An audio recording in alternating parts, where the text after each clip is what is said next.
Welcome to the Carl Nelson Show on Washington, D.C.'s 1450 WOL radio and live around the world on WOLDCnews.com. And thank you for joining us, folks, as well as those online at Twitter and Facebook at carlnelsonshow.com. Here's the deal. We're going to take your phone calls at 800-450-7876 about this ongoing shutdown.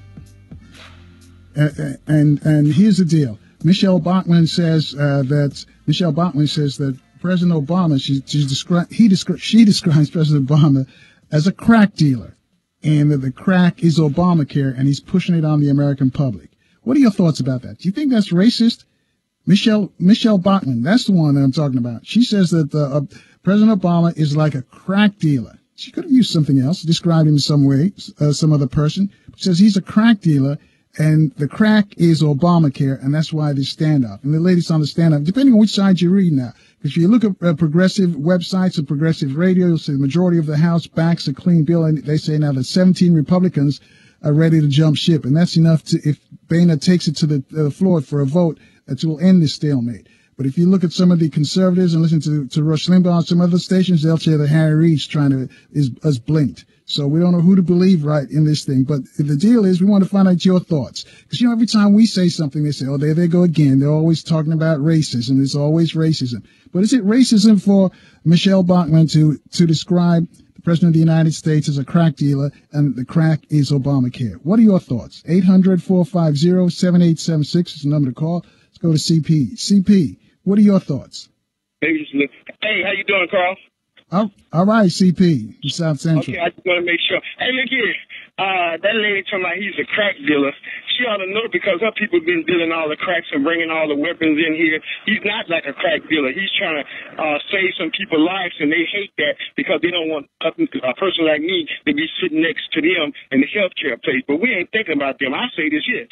Just y'all shut it down. Let's just shut the whole thing down. Let's do like they did Occupy LA. Let's start from Los Angeles and across country and just shut it all down because guess what? Every time something like this happen, Carl, it ain't nothing but a distraction, and then while they're distracting us on that, something else is going on. Remember what happened to Malcolm, the guy saying, get your hand out of my pocket. Nobody's hand never was in his pocket. That was just a distraction, just like I feel it is now. I said, if we're going to shut it down, let's do it grand style. Let's have a black people shut down celebration all across the nation. Hang on a second, CP. First, do you think what Michelle Bachmann said about the president is racist? That's the first question. Yeah, because that's her nature. Hey, you wouldn't take a cat home and expect for them to bark like a dog, or you wouldn't take a dog home and expect for them to meow like a cat. Hey, that's their nature, and racism is flexing this last muscle. Their numbers are dwindling, and people ain't thinking about them, and they're trying to get some attention, but they won't get it here. I say shut it all down. So you saying that, but you saying shut it down, but in the first breath you said that there may be a distraction. So if that's a distraction, why shut everything down? And what are they distracting us from? Okay, wherever it is, let's show them that we are on their distraction. We have our own little celebration, shutdown celebration, and then whatever they distracted on, guess what? They'll come up out of it, and they say, oh, what is going on here? These people are celebrating when they're supposed to be depressed. No, let's shut it down, and then have get us a committee to really see what they're doing. And look like Mark from Anaheim, let those analytical people be a little more up on it. But let's just celebrate this shutdown, just like when Wall Street crashed. They asked black people what they think about it. Black people say, I didn't even never notice it different because we were in this condition in state for a long time. So I say it's time to celebrate. They don't want our African-American, whatever they want to call him, black president go out like this here and have in history that he did something that everybody else was saying they was trying to do, but they really didn't want to do it. I'm glad you mentioned Mark from Anaheim. He'll be here Friday to analyze the whole shutdown process, and you may be surprised at what he thinks is going on or what's behind all of this. Kind of what you're saying, that there's some sort of distraction here. There's another motive. But I was trying to get from you if you have any idea what this motive is, why we're all focused on this government shutdown. Is there something else behind the scenes going on that the average American doesn't know or know about? It is. I wish you was on the television on this radio program with all three of them boys on. Dick Gregory, that Mark from Anaheim, and you know who, that Dr. Claude Anderson, and one more, that brother Umar Johnson. I bet you big here. Set the place on fire. Shut it down. I'm trying to shut it down. Shut it down where they having their distraction. Have them brothers their own, and then we'll find out what the distraction is. How much you bet? All right. Thanks, CP. Thanks for your call. Peace. All right, Thank you, my boss. 800-450-7876. What are your thoughts? First, Michelle Bachmann says the president is like a crack dealer. A crack dealer. And it says the crack is Obamacare. He's pushing on the American public. And CP says this whole thing is a distraction. What are your thoughts? Let's go to Alex in Maryland. Alex? Hey, Carl. How are you doing today? We're doing good. Hey, I think Michelle Bachmann, she just saying with the fears of white women and white people about the African American male anyway. I think it's racism, but it's something that's ingrained in them, because that's why, we used to have the typical white woman clutching her purse when she saw an African American man go by. When you walk by the car, the door locks. She's just saying what's been on her mind, and she's been trained to think anyway. So she's saying, well, black men are crack and whatnot. So she just brought that out. So I don't think it's like one of those statements. Alex, let me interrupt you for a second. So you think that what she says, a lot of white women feel the same way about the president? Well, I'm saying if white women are not saying, maybe they don't say typically crack dealer about the president, but they inherently have some fears about the African American male. I really believe that if, the president's probably one of those, probably one of few African American males who could probably get away with seeing a white woman at night walking around the street. She might not clutch her purse, but then I say might because she might still do it because he's in that position where he's well known. But otherwise, if he wasn't in his position, yeah, I think they would assume that, especially he's tall, and he's outspoken, all that. Yeah, they're scared of him. And so I think, Michelle Bachmann is just showing what racism she's been taught, and she just, if that makes sense, she's just speaking out what's already with her. And, it's racism. And I think... Okay. Let me ask you this, Alex, then, because CP says that all this is just one big distraction. There's something else going on that we're probably not focusing on because we're all, so concerned about the government shutdown. Do you think there's something else? Do you think CP's got a point? Do you think there's something else going on right now that behind the scenes that we don't even know about? Yeah, I think he's got some legitimate points. I mean, I guess we got a little bit of conspiracy theory going on, but I would say this is that they figured out a way to make us all pay the insurance company. And we accept it. Okay, I do agree that some people need low price insurance, and maybe I do too myself. And I'm not mad at anybody who does it. But look at the monopoly that they just created, and they're making us think they're against it, but it's pushing us all towards it. Wait, what do you mean by monopoly? The insurance company. No, they're going to be different. They're going to be different insurance agencies. It's not just going to be one insurance agent. How many? A bunch of agencies. Out of all the millions of people out there, how many different insurance agencies are there? If you say 5, you say 10, is that really a lot, Carl? No, there's going to be quite a few. Trust me. When you go to sign up, that's what the other side has been saying. That there's only 1 or 2, and in some small outlying areas, there are probably 1 or 2, but in the big cities where a lot of people are, you're going to have a wider choice. Okay, so Carl, let me ask you a question. Let's say each state has 10, which is not going to be that many. Let's just say each state has 10 options, and you got millions of people coming on board to do insurance. Man, this is a windfall for somebody. I'm sure these politicians are invested. As soon as they found out Obamacare was coming through, they invested in insurance companies and health companies as fast as they could. And they're the ones that's making the most money off of this. Alex, that's a good point. But, there was nothing stopping us and our people from starting. Hang on a second, because we got to take a break. I just looked at the clock. We got to take a quick break, and we'll finish up and take some more calls at 800-450-7876, because you make an excellent point. We'll take calls right after this quick break. 1450 WOL, where information is power. And now back to the Carl Nelson Show. On Washington, D.C.'s 1450. 1450 WOL Radio. Thank you for staying with us, folks. And, of course, you can always reach us on Facebook and Twitter at carlnelsonshow.com. We're talking about, Michelle Bachmann's comparing the president to a crack dealer, the president of the United States. So he's a crack dealer, or he's acting like a crack dealer, and the crack is Obamacare, and he's forcing it on the American public. We want to get your thoughts about that, if you think that was sort of racist. It's sort of tinged to racism. She could have used some other way to describe the president, but she chose that. And also, we were speaking with Alex in Maryland right before the break, and Alex said that, a lot of these insurance companies, the other folks own them, and or the people buy stocks in them. But Alex, my question to you, which is a great point, by the way, why don't we own our own insurance companies, and why aren't they highlighted, and why don't we invest in them? Well, we don't got the money. Now, some of us got some money now. Well, I mean, they tell us that we've got $1 trillion amongst us. African Americans got $1 trillion. I don't know where it is. If all the money's in Oprah and the rest of these folks, and Bill Cosby's got the lion's share in Jay-Z. I don't know. But that's what they say. We've got $1 trillion. So somebody in there, because there's a lot of well-heeled brothers and sisters that you don't know about, that make the Black Enterprise Top 100, and they don't do glamorous things, but they make a lot of money. But what I'm saying is, in the healthcare field, we should have enough of our people there who own these agencies, who are doctors, who can benefit from this thing. That's all I'm saying.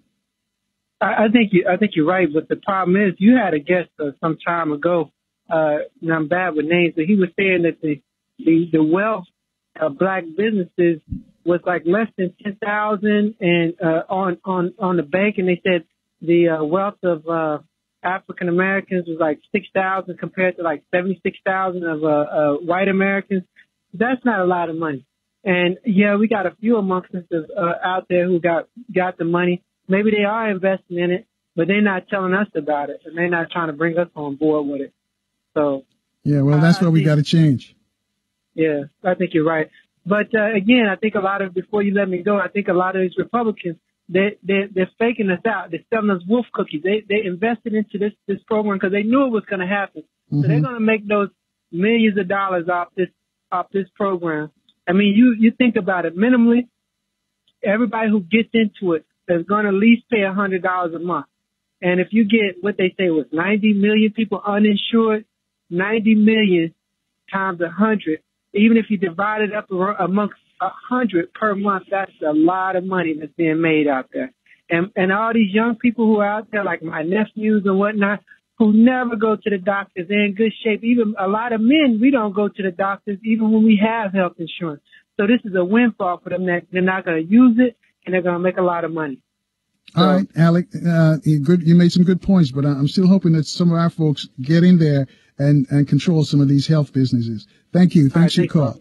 All righty, good point. 800-450-7876, the number to call. Let's go to line one. Joseph, what are your thoughts? First, Michelle Bachmann. Was it racist what she said? Yeah, I think to a certain extent you can look at it as being racist, because in this society, we tend to associate crack dealers as black men in the inner cities, in the hardcore neighborhood. So she tried to make it demonize and make him look real bad.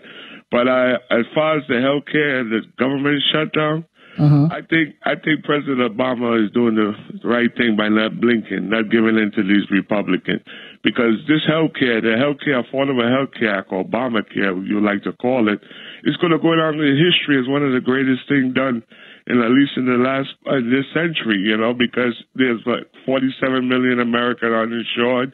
Now they're supposed to cover 30 more million Americans to get them insurance. So I think it's sad to see the government shut down, but President Obama is doing the right thing by not giving in to the Republicans. So why do you think they're so steadfast against this? What's the deal? What's their end game? How do they come out of this looking good? But they're both, because usually when something like this happens, that you go and negotiate, maybe not out front, but back door, in the end, it's a win-win for everybody. But it doesn't look like it this way. What's going on? No, I think like how President Obama tried to downplay that some of these Republicans hate him because of his skin color.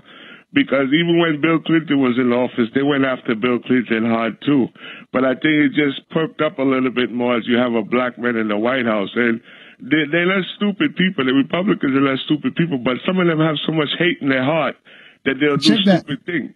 Right. Do you think he needs to come out and say that's the reason why they oppose this measure, because of his skin color? Do you think he needs to pull race in there? Because he hasn't said that on anything. No, because he's smart. He knows that, a lot of whites were quick to say, oh, y'all black people always born in racism, like how you said earlier. Oh, not everything is racism. So maybe he knows it's there, but he doesn't have to mention it, because that just put more fuel to the fire for them to attack him. Well, that's what we're here for. We want to tell the truth, because you're right, Joseph. We know that it's, and you're absolutely right. That caricature that he said of a crack dealer is an inner city black male and selling crack, and for her to describe the president of the United States that way is totally disrespectful. Yes. All right. Thanks, Joseph. Okay. Thanks for your call. 800-450-7876. Let's go to Elaine in Maryland. Elaine? Hi, how are you? We're doing great. Okay. I just want to make a few points.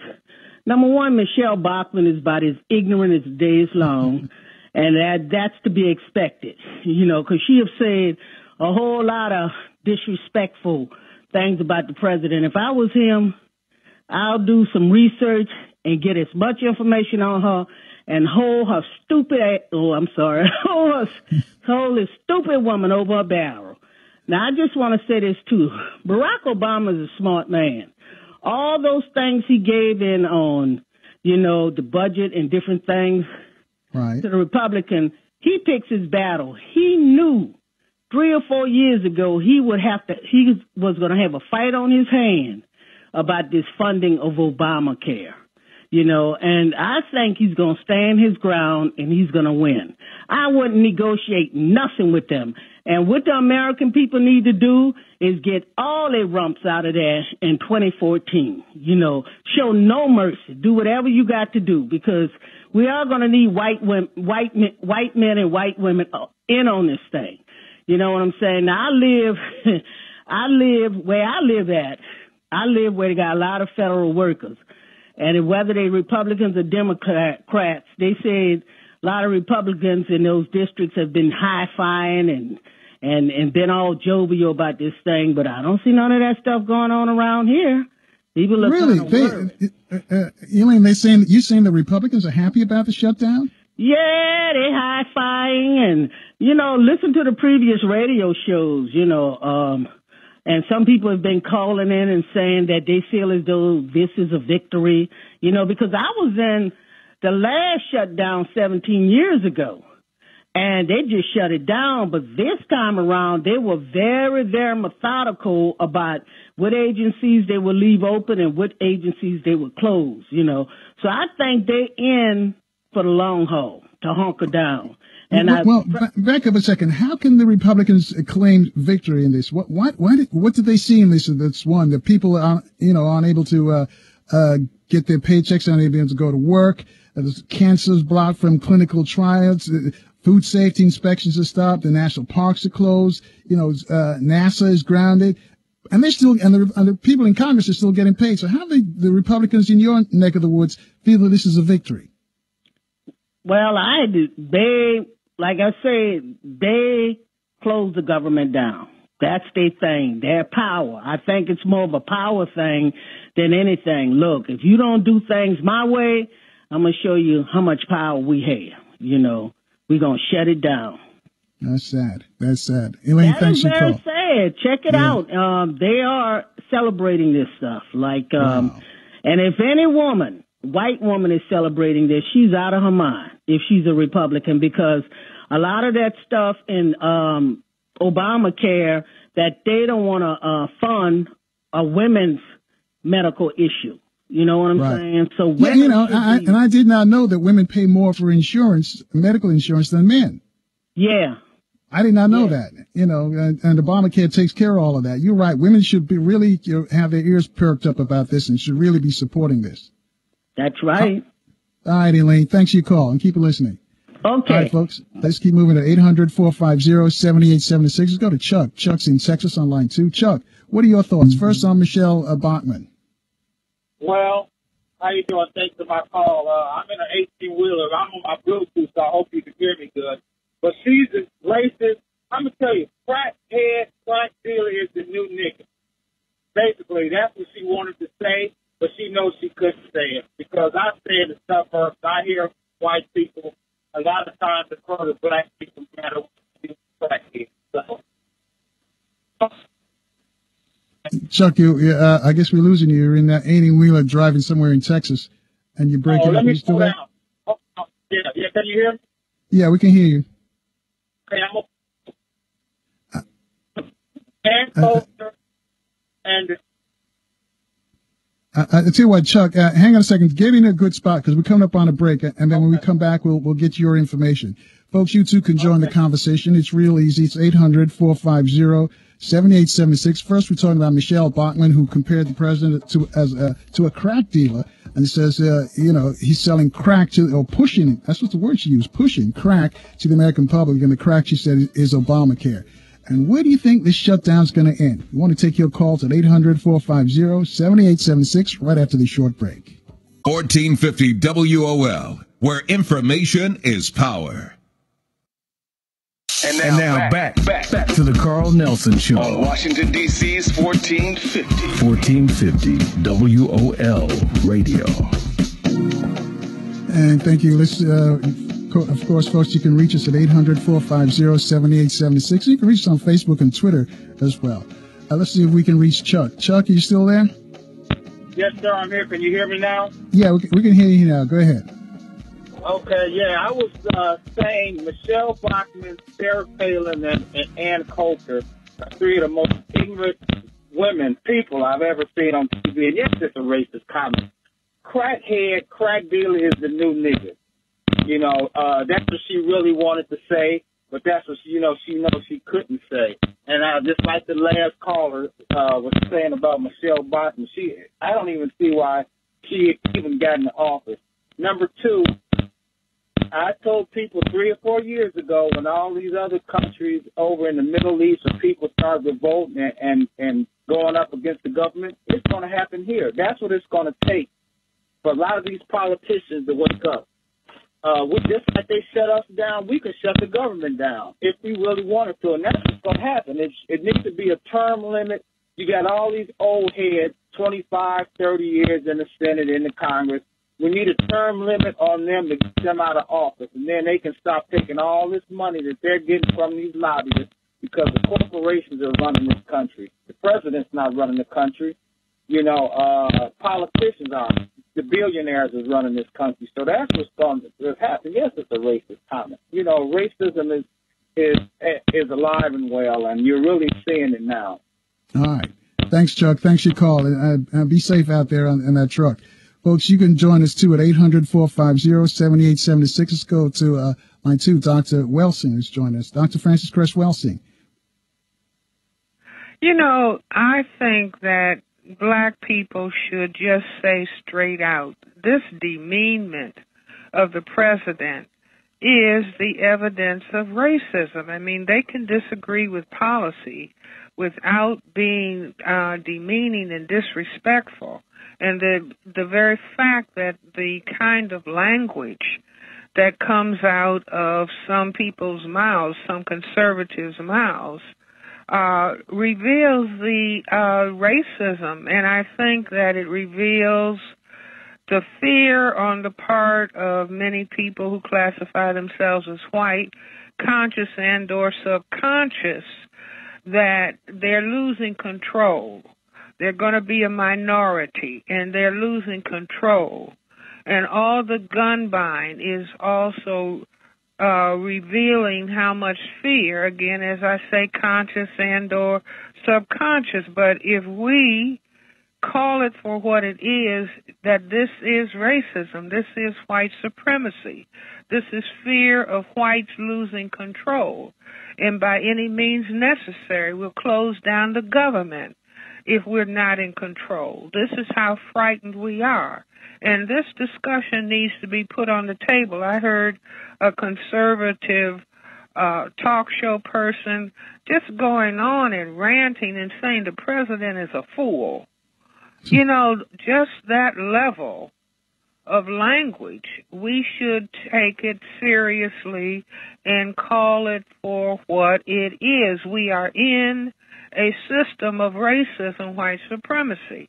And if we understand that and understand the level of fear that spawns this system structure in the first place, and so then people can talk about it, and hopefully when it is talked about for what it is, people can have an opportunity to get control of themselves, because it seems to me that what is on the way is the same kind of fascism that occurred in Nazi Germany that we see taking place in places like Greece and Scandinavia. And it's very important that we talk about it and understand it, not getting emotionally offended, but being able to analyze and diagnose that this is what is happening. Do we want this to happen? Where are the responsible white people who will also call it for what it is? They know it's racism, and so they should also speak out and call it for what it is. So why don't they speak out, Dr. Welsing? Well, do you see what I'm saying? That has been the historic issue. Do you see, if the people who classify themselves as white speak out and call it for what it is, then they're challenged by more conservative whites, and basically that whole expression, are you an in lover? Do you see, which side are you going to be on? Are you going to be on the white side, or are you going to take a position of justice and be with them? Because this is an issue about our survival. See, if we deal with consciously, subconsciously, this is a point at which people who classify themselves as white are thinking about their survival, not just politics, but their survival. What's going to happen to us when we become a minority in this area of the world? We are a minority on the planet. What's going to happen? Do we turn it over? Do we blow it up? What do we do? So to me, this is what we see happening. And it's also, I mean, certainly black people get the brunt of whatever takes place. But this is like, you know, people who classify themselves as white, they're going to be injured also. But it's just like Hitler. When he went on his white supremacy rampage and killing people, ultimately he didn't care how many German people were killed in the process. I got to ask you about this with Michelle Bachmann. Do you think a lot of American whites think like she does? Well, come on. I mean, they do surveys and say the majority of the people who classify themselves as white in this country think negatively about black people. That's the history. And I say they have to think negatively about black people because they see black people, and black men in particular, as being able to cause white genetic annihilation. See, and we do have to look at the fact that at the head of the government, where the conservatives said their goal objective was to see that he fails, where President Obama himself in person represents white genetic annihilation. See, black people don't understand white people's concern about their genetic disappearance. So if you did a survey and you asked people who classify themselves as white, do you want your children to be colored? Do you want your grandchildren to be colored? Do you want your great-grandchildren, great-great-great-great-great-grandchildren to be colored? You're polite, they're polite. And they're going to say no. You see, but with the reality of their numbers on the planet and the coming numbers in this area of the world and their genetic recessive characteristics. This is not Francis Welsing's genetics. This is fundamental science of genetics. That they could disappear. Well, if they don't want to disappear, what do they have to do? They have to have guns, and they have to, if possible, destroy black male persons, which we see happening in front of us. So, Dr. Welsing, give us some ammunition. If there's folks who have to work with these other folks on the job, and this conversation comes up, how should they bring it up, or how should they respond without them? I think that people need to get really calm, become really calm, and any black person who is asked, just like you're asking, what is it, that black people say, look, this is racism, white supremacy. This is not playing the race card. The whole deck is racism. The whole history of America has been about racism. The brown, black, Native American people had to be destroyed. The emancipation of the Africans, Lincoln, when he said he was going to free them, but they couldn't become equal, because if everybody had become equal, you had millions of enslaved African people. And so upon so-called emancipation, if everybody was just free to move around, ignore color, white would have disappeared then. See, white disappearance, asking people who classify, you ought to ask your listeners who are white to call in and say, do you want to disappear? Meaning, do you want your grandchildren, great-grandchildren, great-great-grandchildren to be colored? All right, I tell you what. They're going to say no. They're going to say no. You know what? We're going to do that, Dr. Welsing. I thank you, because we got to take a break here for traffic. Okay. Thank you for calling in. And the challenges out there, any white listeners out there, as the doctor said, this is Dr. Frances Cress Welsing, a noted psychiatrist. She's known for the ISIS papers. So if you're out there, and just be honest, you can use a different name, a different city when you call in. Do you want your children to be a different race or a mixed race? We'll take your phone calls at 800-450-7876. We'll take your calls right after this quick break. 1450 WOL, where information is power. And now back to the Carl Nelson Show. On Washington, D.C.'s 1450. 1450 WOL Radio. And thank you for staying with us, folks. And you can join us at 800-450-7876 and start the conversation talking about Michelle Bachmann, what she said about the president, that he's a crack dealer and that the crack is Obamacare. A lot of people say that was racist. Want to get your thoughts. Also, Dr. Frances Cress Welsing called in and laid out a challenge. Any person that's white out there and don't think this is racist, let us know. All right, let's go to Dale. Dale's been home for a while. Dale, you're on WOL. Hi, Mr. Nelson. How you doing? Great. I think that Michelle Bachmann is on crack, and definitely she is racist. And people should get this ISIS paper out in the community, because there's a chapter in there that talks about the gun and the male sex organ in a way as means of controlling people, racist people, racist. And I wanted to ask you a question, too. That's one thing I wanted to ask you is, one time Bush, I think through the executive order, they passed legislation where he can actually raise the debt ceiling by a stroke of a pen. I wonder if that was true or not. You know what? I'm not certain. But what we'll do is, I want you to listen on Friday. Mark Mannerheim, he's a guy that we go to with stuff like this. He's got an elephant memory. I'm sure he'll know the answer. Okay, and the thing I was trying to say was that if he had that power, if he does have that power, why don't he use that as a leverage where basically he said, well, okay, you're going to keep on shutting down the government, we'll raise the debt ceiling every month. And we'll keep on doing it until you do.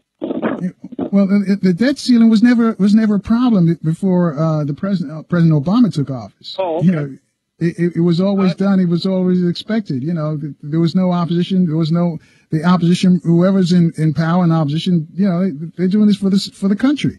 He wasn't about doing it for party. That's what I was trying to see. I wanted to see if he had that power, because if he had that power, then I would use that as a way of forcing these guys back to the table too.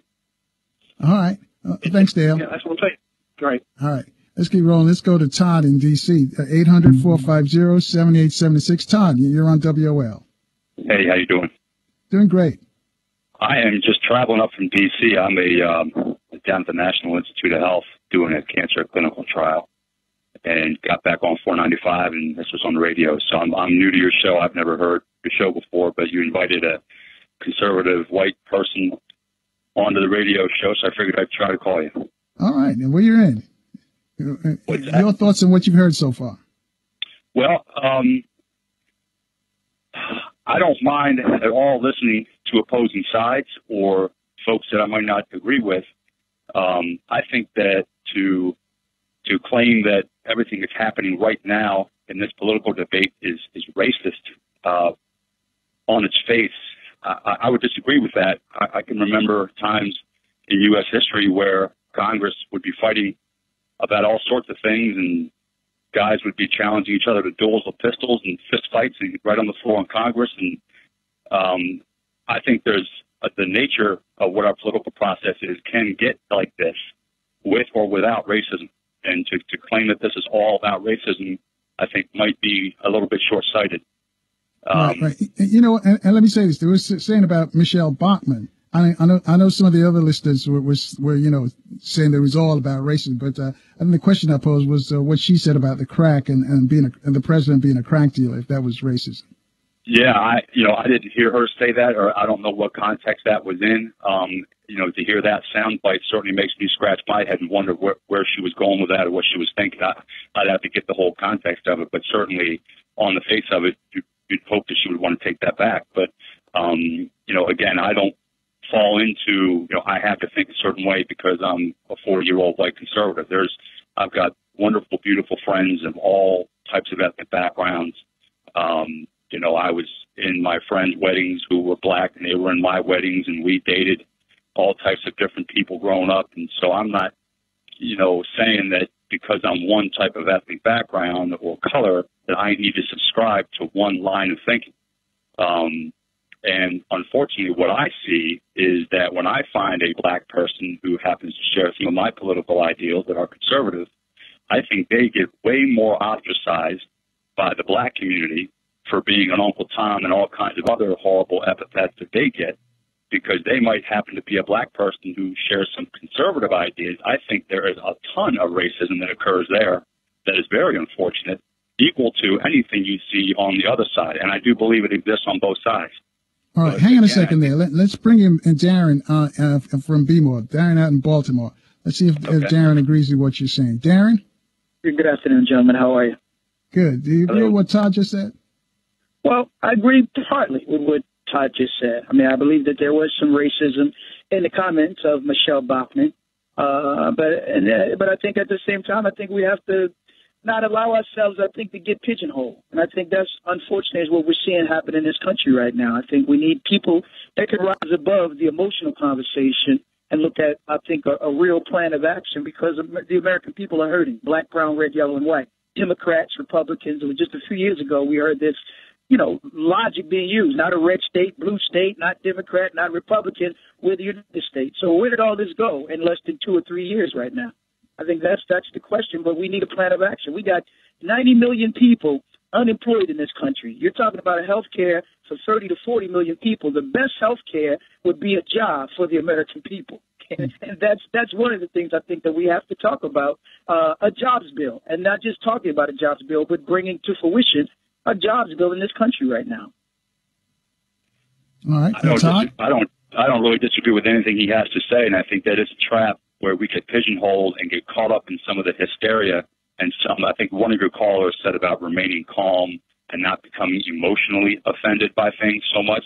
I think that would be a huge step on both sides if we could go there. But unfortunately, I think you have portions of the media that feed the frenzy, that feed the hysteria and feed the pigeonholing. And I think that's unfortunate that we need to be better consumers of media and better consumers of information moving forward on all these issues. And, from what I understand, this also has a Christian background to your radio station.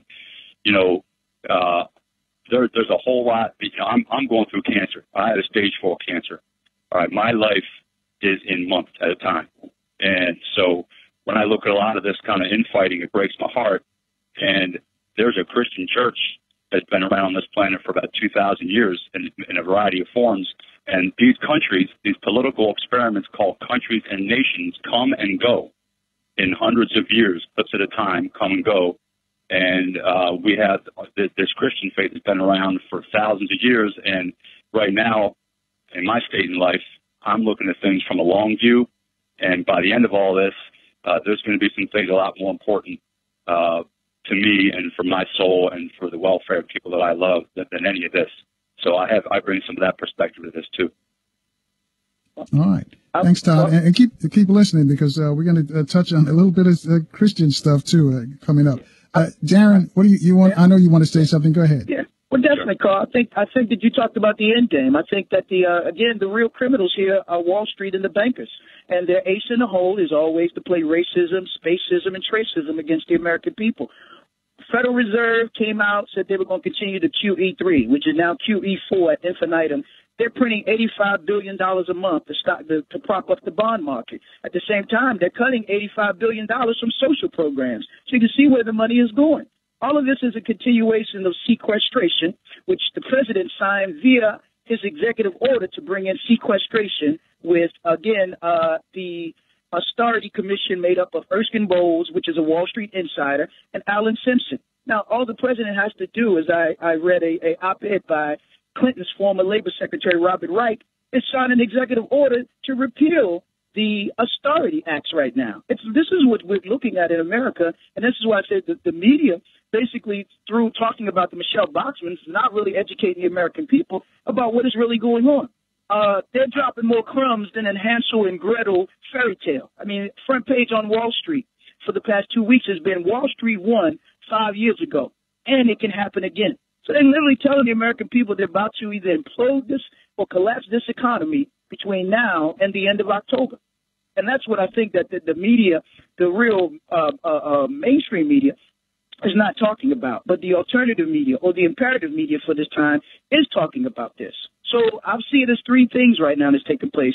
Wall Street is back for a kill. And I don't know if you've noticed, but they're robbing, as we speak, the same 800,000 Americans that are sitting home, federal workers who have retirement accounts. The Federal Reserve now has permission by the federal government to go into the nest egg or go into the rainy day fund of these same federal workers that are sitting home idled right now.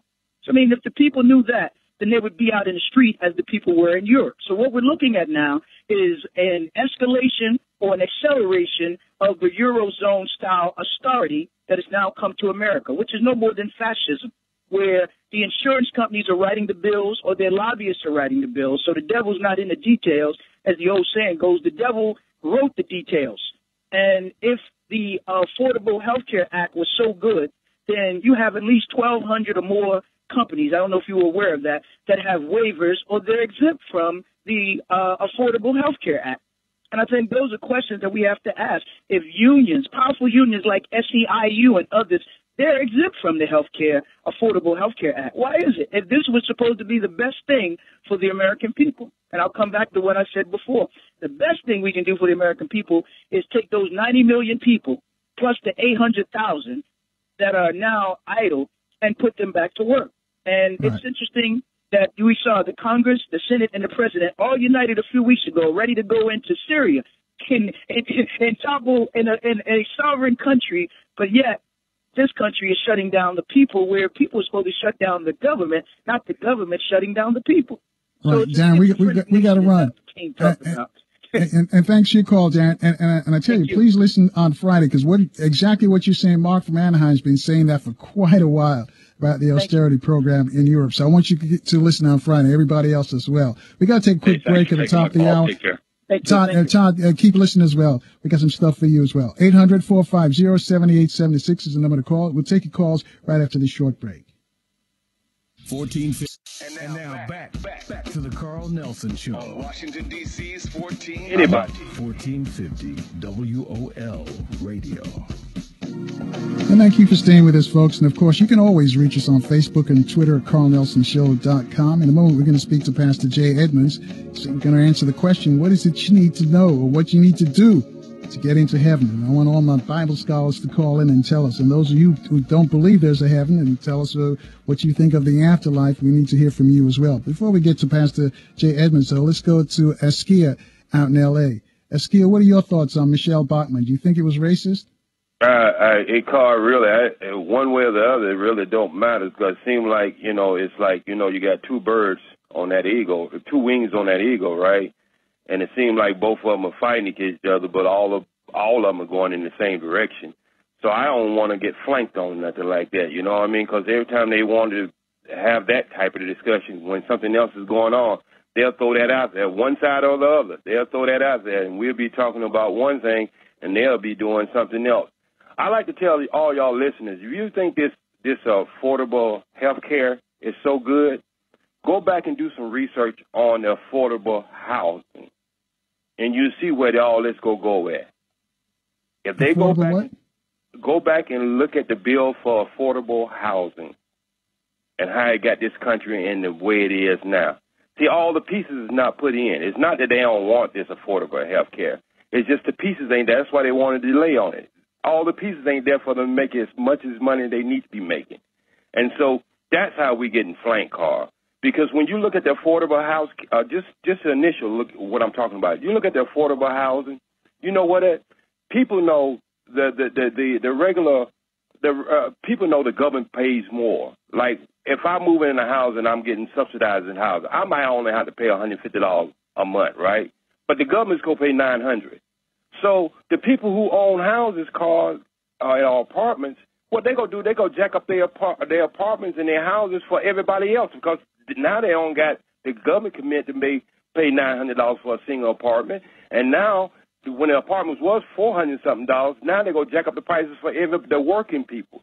So this is what this is all about, man. It's about who can make the most money. And if you look at that housing bill, you will see where this is going at with this medical affordable medical. Because you get shot, you ain't going to no doctor, you going to the emergency room. We still gonna be going to emergency rooms, you know what I mean? And so, and another thing too, Carl, people at this time in this stage in people's life, nobody wants to be told what to do. If they can tell you you got to sign up for this, why can't they not tell you got to take certain drugs? How is that gonna work out? Now you signed up for something. Now you go have to, if they demand you to take certain drugs because it's for the security of the nation or whatever, you have to fall right into that too. So we got to keep moving. But thank you. And again, I tell all you guys who listen on Friday, Mark Manaheim's going to break it down for us. We're going to get to Pastor Edmonds in a moment. Yeah, go ahead. I sent you some stuff earlier this morning about the brother getting out of jail with Black Panther. Yes. Did you get it? I got it. Yeah, I certainly did. Thank you. Okay, you're welcome. Anytime I can do something, man, I'll send it to you. All right, cool. Let's before we get to Pastor Edmonds real quick, let's go to Abdul real quick out in Seattle. Abdul. Hey, good day, Carl. Yeah, how you doing? I'm doing good, sir. Thank you. I just wanted to call and chime in on the Michelle Bachmann situation. As soon as I see it, and I see crack cocaine, the first thing you just think of is like, she's calling him a cocaine dealer, right? And, like the brother said before, it's really there to kind of just throw you off and not really focus on the big picture. Because the way I see it is that with this whole, Obamacare, situation, it kind of makes us really depend on the government, and so in a way, though she used those words which were, disrespectful, like you just don't do that. You know what I mean? To get your point across. But I think a lot of the people are realizing that with Obamacare, it does really get you to depend on the government. And like the brother said, if they tell you to use a certain drug, you'll have to follow that guideline, because it actually opens the door to tell you that you have to get certain immunization shots. You know what I mean? And people just really need to do their research and look at the other side and see what everybody has to say about this, instead of just, jumping on the bandwagon. Of course, we want everybody to be taken care of, but we want it done the right way. You see what I'm saying? Gotcha. We just jump right on and don't do no research. And then when the crap hits the fan, we're like, oh, snap, we thought we were doing the right thing. You know, just be careful. Get out there and do research. Some people don't even know that Obamacare is the Affordable Health Care Act. They're the same thing. A lot of people don't know that's one that Romney started in Massachusetts. And I'm doing research right now, and I'm seeing that there were a lot of issues with Romney Care. You know, that we don't even pay attention to the cost. Of course, we're willing to pay more, but the fact is that it doesn't help the overall cost because it doesn't change the market. You know, if doctors had competition, then the cost will go down automatically, and that's what people are not paying attention to. These doctors don't have any competition. So they can force the cost to be whatever they want. You know what? And this is something we're going to ask Pastor Edmonds in a moment, because we've had some Christian doctors say they're either going to leave the country or they're going to leave the profession if they are forced to perform abortions under Obamacare. Yep. I just saw one of the doctors just say he closed his practice because he was tired of the paperwork. Now, that's crazy. Wow. All right. Abdul, thanks for your call. Yes, sir. That's Brother Abdul calling from Seattle. Right now, though, let's turn our attention to Pastor Jay Edmonds. Pastor Edmonds, thank you for being so patient with us. Oh, no problem at all, Carl. And also, congratulations on I understand you've started a ministry in the South Bay area of L.A.? Yes. Thank you, Carl. And the name of the ministry? It is Living Waters Christian Fellowship. Okay, and for because we got a lot of people who listen to us in L.A. Where is it actually in the South Bay? Redondo Beach. In Redondo Beach? Okay. Yes. Cool. Pastor Edmondson, we want to talk about the Pope started. He said that even atheists will be received into heaven. And 10 years ago in Tulsa, Oklahoma, we had Pastor Carlton Pearson, who said you don't have to confess Jesus as your Lord and personal Savior to be saved. He was saying, he's preaching, I guess they call it inclusion. He was saying that everybody's going to heaven. Wow. So I just wonder what are your thoughts on both of those things? Well, first of all, let's deal with the latter. 10 years ago or so, when Carlton Pearson actually expressed his thoughts about the entire world or God's creation actually being saved, the gospel of inclusion, it takes the position that Christ saves everybody, no matter what their beliefs or whatever their actions are. And so Carlton actually referred to it as being, in his own words, quote unquote, exciting and liberating. He thought it was news that in the finished works of Christ, that Jesus would and have redeemed the entire world to God and redeemed them from any sins, whether it's cosmic or whether it's organic, any sins that have been committed, any sins that have been imposed by the law of God, and any sins that came upon Adam as it relates to from a biblical standpoint. And he stated that the world is already saved, they just don't know it. So this actually does fly in the face of salvation being in Christ, and that the criteria is the accepting and receiving of what he has done as Savior and as Christ. And so obviously, when one looks at this, they would say, well, gee, that means I can do whatever I choose to do or whatever I have done and continue to do that if it is contrary to Scripture or contrary to what God has established as a standard. It doesn't matter. I will still enter into heaven or still be in right standing with God. And therein we have the problem. When we talk about salvation, we're talking about being saved from something. It's just as if you and I are walking along a busy street and I happen to step off of the curb. Right. Hold that thought right there, Pastor, because we've got to take a break for traffic and weather. Folks, if you got a question, anything about the Bible, if you want to find out what is called the Ministry of Inclusion, you need to talk to Pastor Jay Edmonds. The number to call to speak to him is 800-450-7876. We'll take your calls right after this short break. And now back to the Carl Nelson Show. On Washington, D.C.'s 1450. 1450 WOL Radio. And thank you for staying with us, folks. And, of course, you can always reach us on Facebook and Twitter at 800-450-7876. Our guest is Pastor Jay Edmonds, Minister Jay Edmonds. He's talking about the religion of inclusion. Before we got a news item here that the jury in the Michael Jackson case, they have actually reached a verdict. We don't know when the verdict's going to be read, though, but they have reached a verdict. That trial taking place in Los Angeles. That's the Michael Jackson's family suing the AIG, that's the touring company, claiming that they're the ones who caused Michael's death. So the jury has reached a verdict. We're waiting to hear when that verdict will be read. As soon as it is, we'll bring it to you. But Pastor Evans, let's go back to you again. I'll let you finish up what you were saying right before the break. Is Pastor Edmonds there?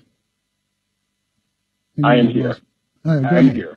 Yes, as it relates to the gospel of inclusion, it is simply stated that everyone is saved. They just don't know it yet. And that accepting Christ is arbitrary. It's whether one would want to or not, but he is an example of how mankind, God's human creation, should live and enter into a type of eternal existence and divine nature from a human standpoint, which that is totally contrary to Scripture itself.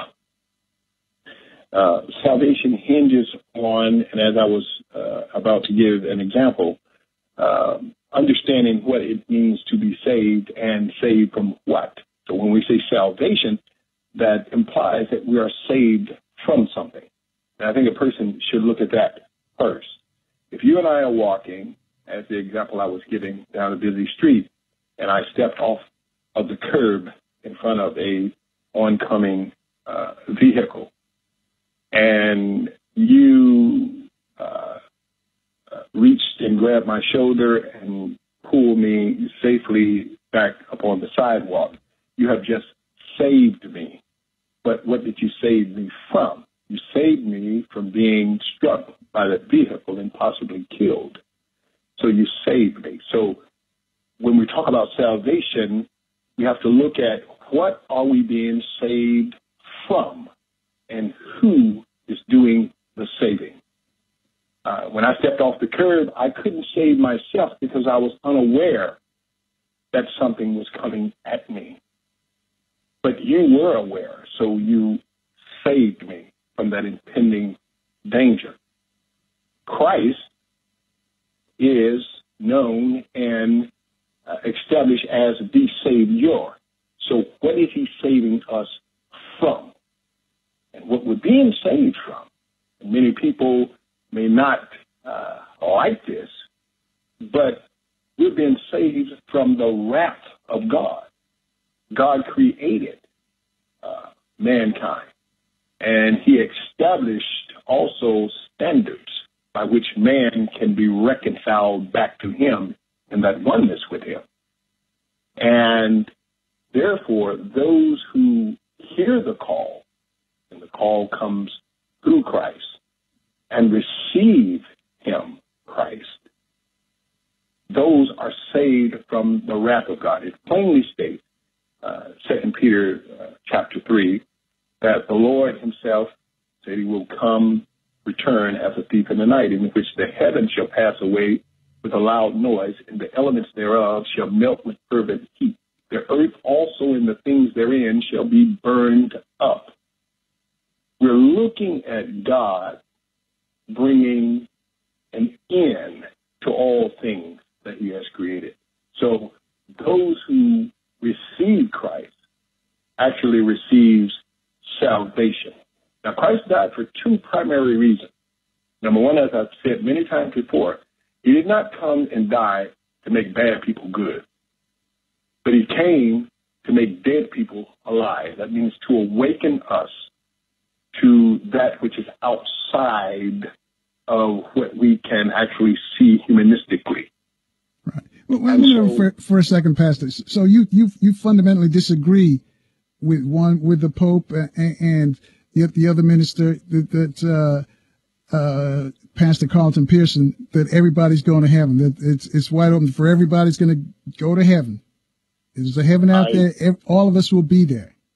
I totally disagree with the gospel of inclusion. And I think when it comes down to Pope Francis, I think that there's been a lot of misunderstanding about what he said.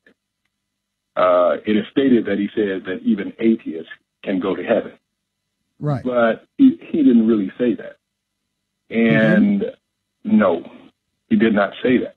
I think what happened was, I think it was in July, August, the Italian newspaper, La Repubblica, ran a pair of open letters that were forwarded to the Pope by Dr. Eugenio Scarfari.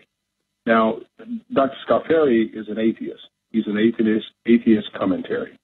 And so in his open letter, Dr. Scarfari asked the Pope a number of different questions. And so much to everyone's surprise, the Pope actually answered and responded to that. And what the Pope said in his letter, basically, he attempted to, first of all, enter into somewhat of a cordial and constructive dialogue, but he could not address each and every question point by point because it would take too long for him to reply. But what he did state, one of these questions he did respond to was salvation of atheists.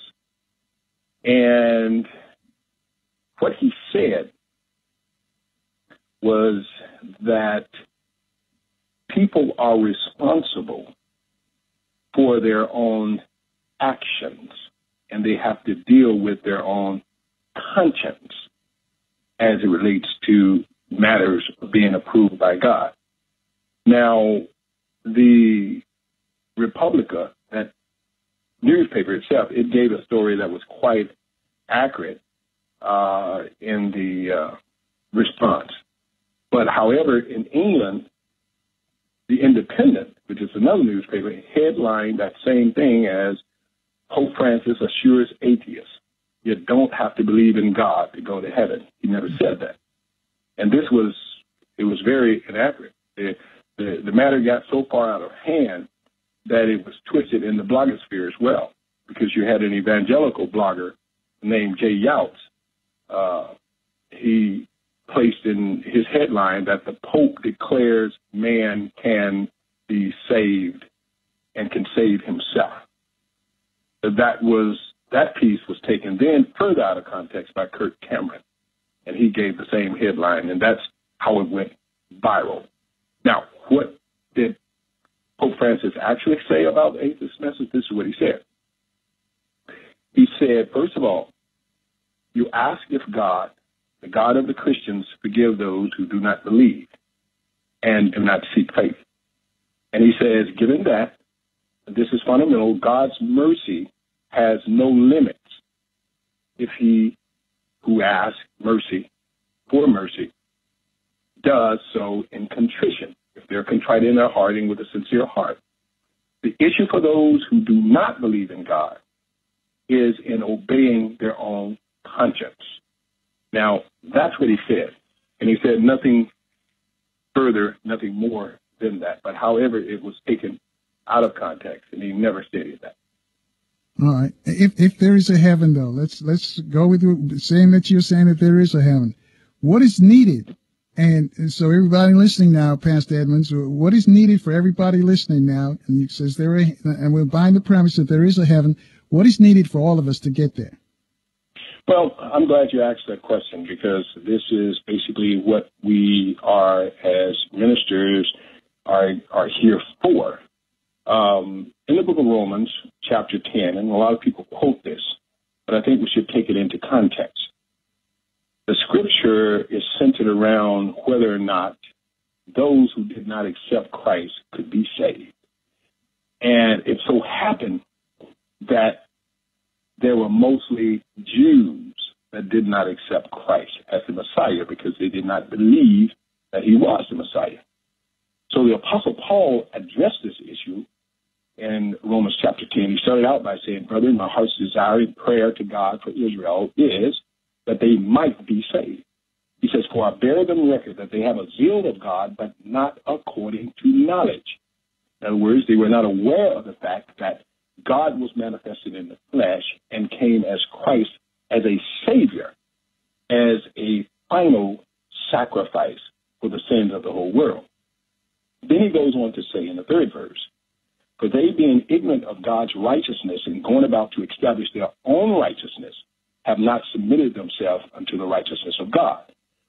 For Christ is the end of the law for righteousness to everyone that believes." In other words, as it relates to righteousness being in the law, we don't have to keep the law to gain righteousness because no man could do that. So therefore, Christ died for the purpose of extending righteousness to those who believe in him.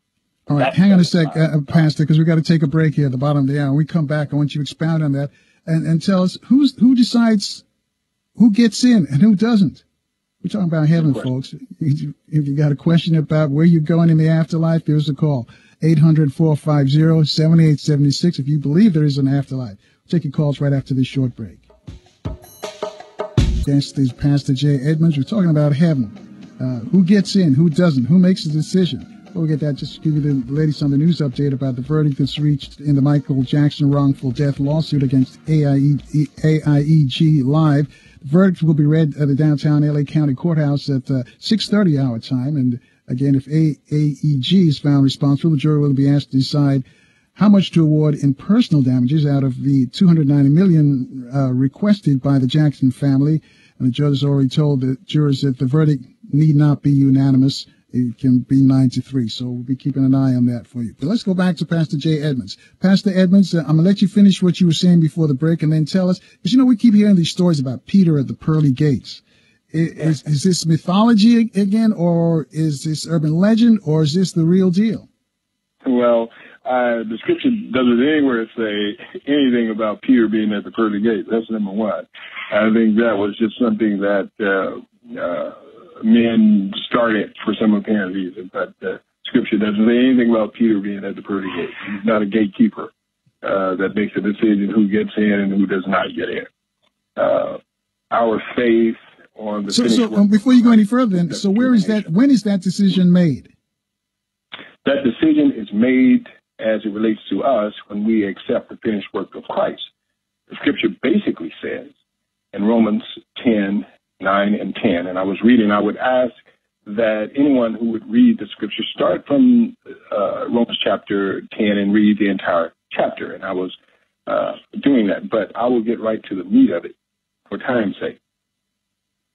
In Romans chapter 10, verse 9 and 10, it says, "If you shall confess with your mouth the Lord Jesus Christ, and shall believe in your heart that God has raised him from the dead, you shall be saved."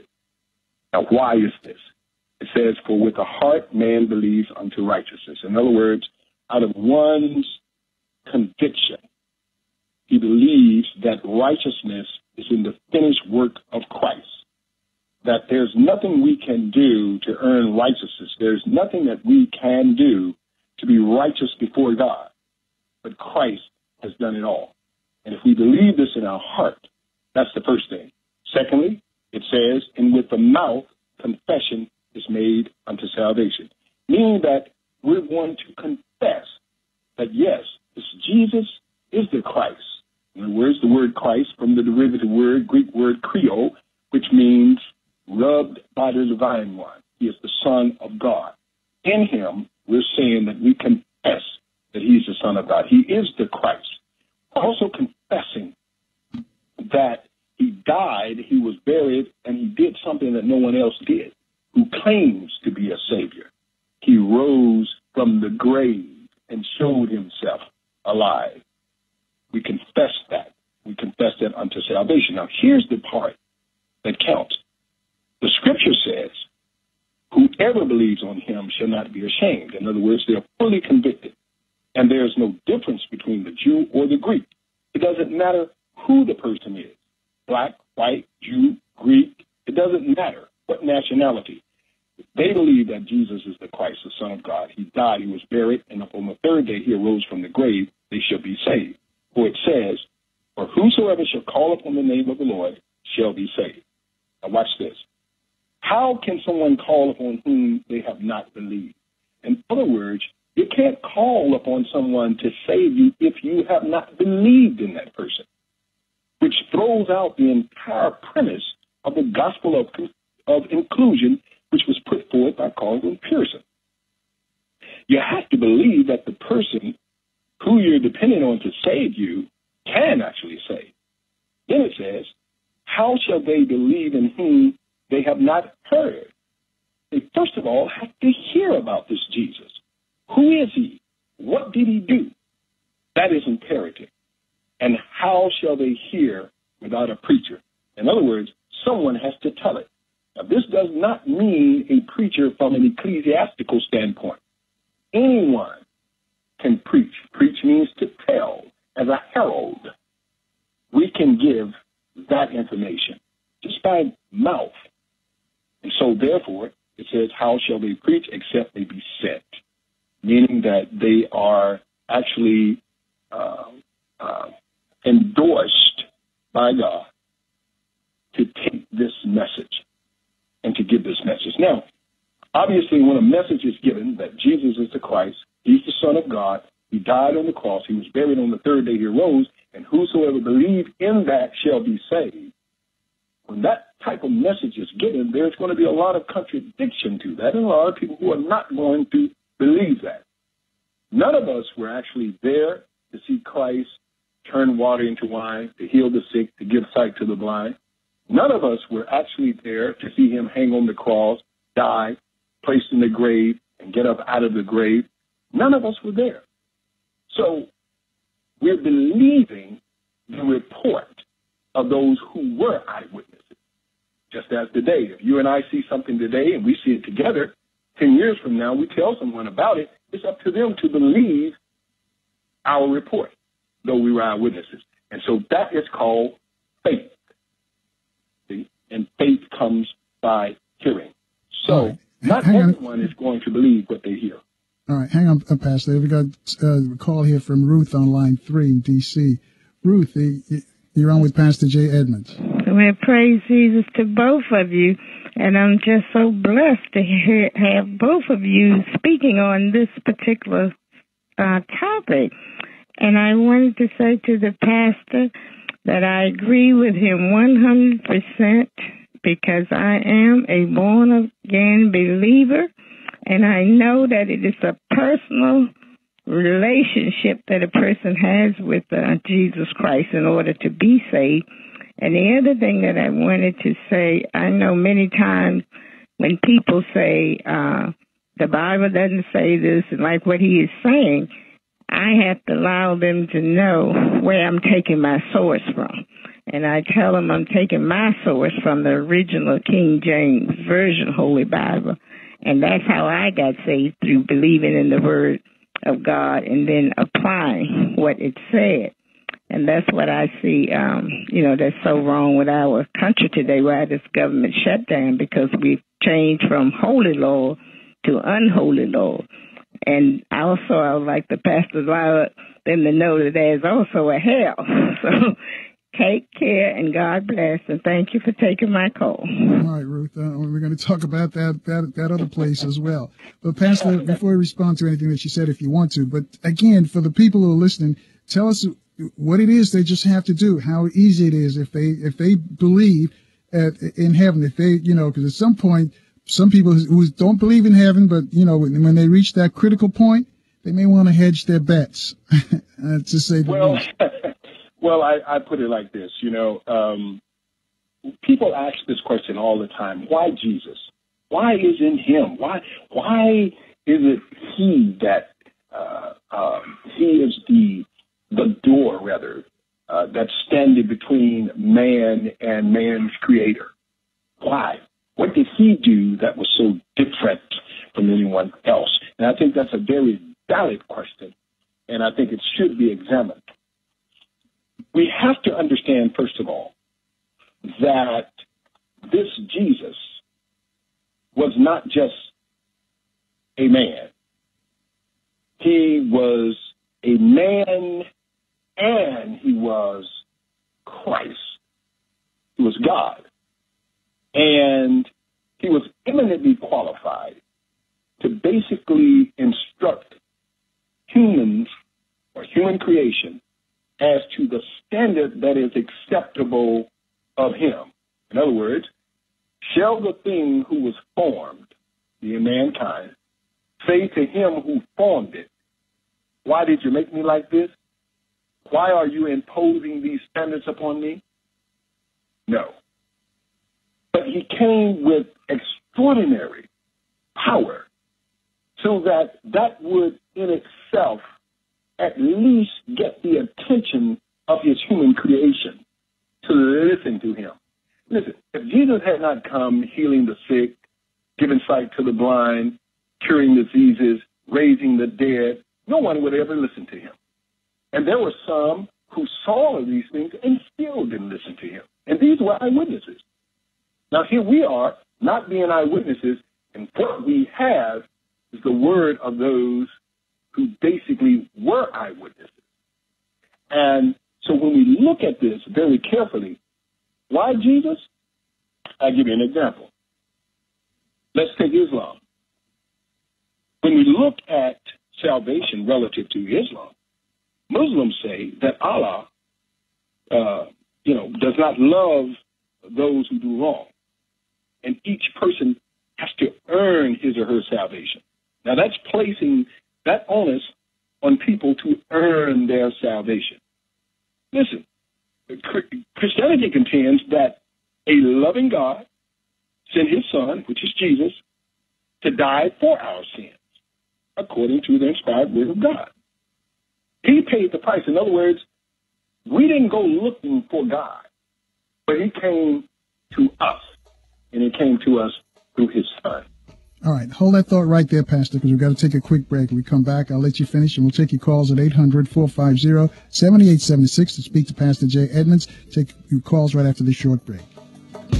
And now back to the Carl Nelson Show. On Washington, D.C.'s 1450. 1450 WOL Radio. Thank you for staying with us, folks. And, of course, you can reach us on Facebook and Twitter. Some of you already have with questions for Pastor Jay Edmonds. Or you can do the conventional way, 800-450-7876. And, Pastor, I'm going to let you finish up what you were saying before, but just remind folks that a verdict has been reached in the wrongful death case involving Michael Jackson and the promoters AEG out in Los Angeles, and that verdict is going to be read at 6:30 Eastern time. So as soon as we get the information from the LA County Courthouse, we'll pass that on to you. Also, I got a Twitter question for you, Pastor Edmonds, but I'm going to let you finish what you were saying before I pose this question for you. Okay.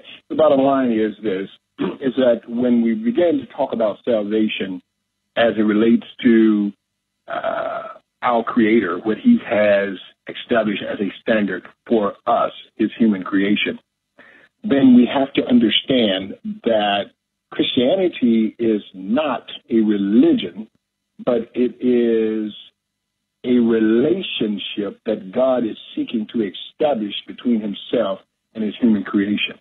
And that relationship contains his love to salvation. In other words, saves us from that which he is bringing upon what he has created. This world and everything else will be destroyed. And just as Noah said it was going to rain and people laughed at him, we have many people now whose minds have been contaminated by the enemy, by the wicked one, the devil, and they have become sort of shield from the truth of that matter. So in Christ there is salvation, and only in him there is salvation, because he's the only one who actually paid that price. All right. And listener want to know when Mark from Anaheim's going to be on. He's going to be on Friday. Here's a question, the Twitter question. Please ask Minister Edmonds, if the salvation of a person is permanent, and he goes on to say, in my case, I was once a staunch born-again believer who has outgrown the infancy of that belief. Is the Baptist dogma of, in quotations here, once in Christ and never out, unquote, true and factual? And he goes on to add, trust me, I know all about what the scripture in Timothy says and how some people interpret that. Say one can lose their salvation, but how can one lose their salvation, or can they?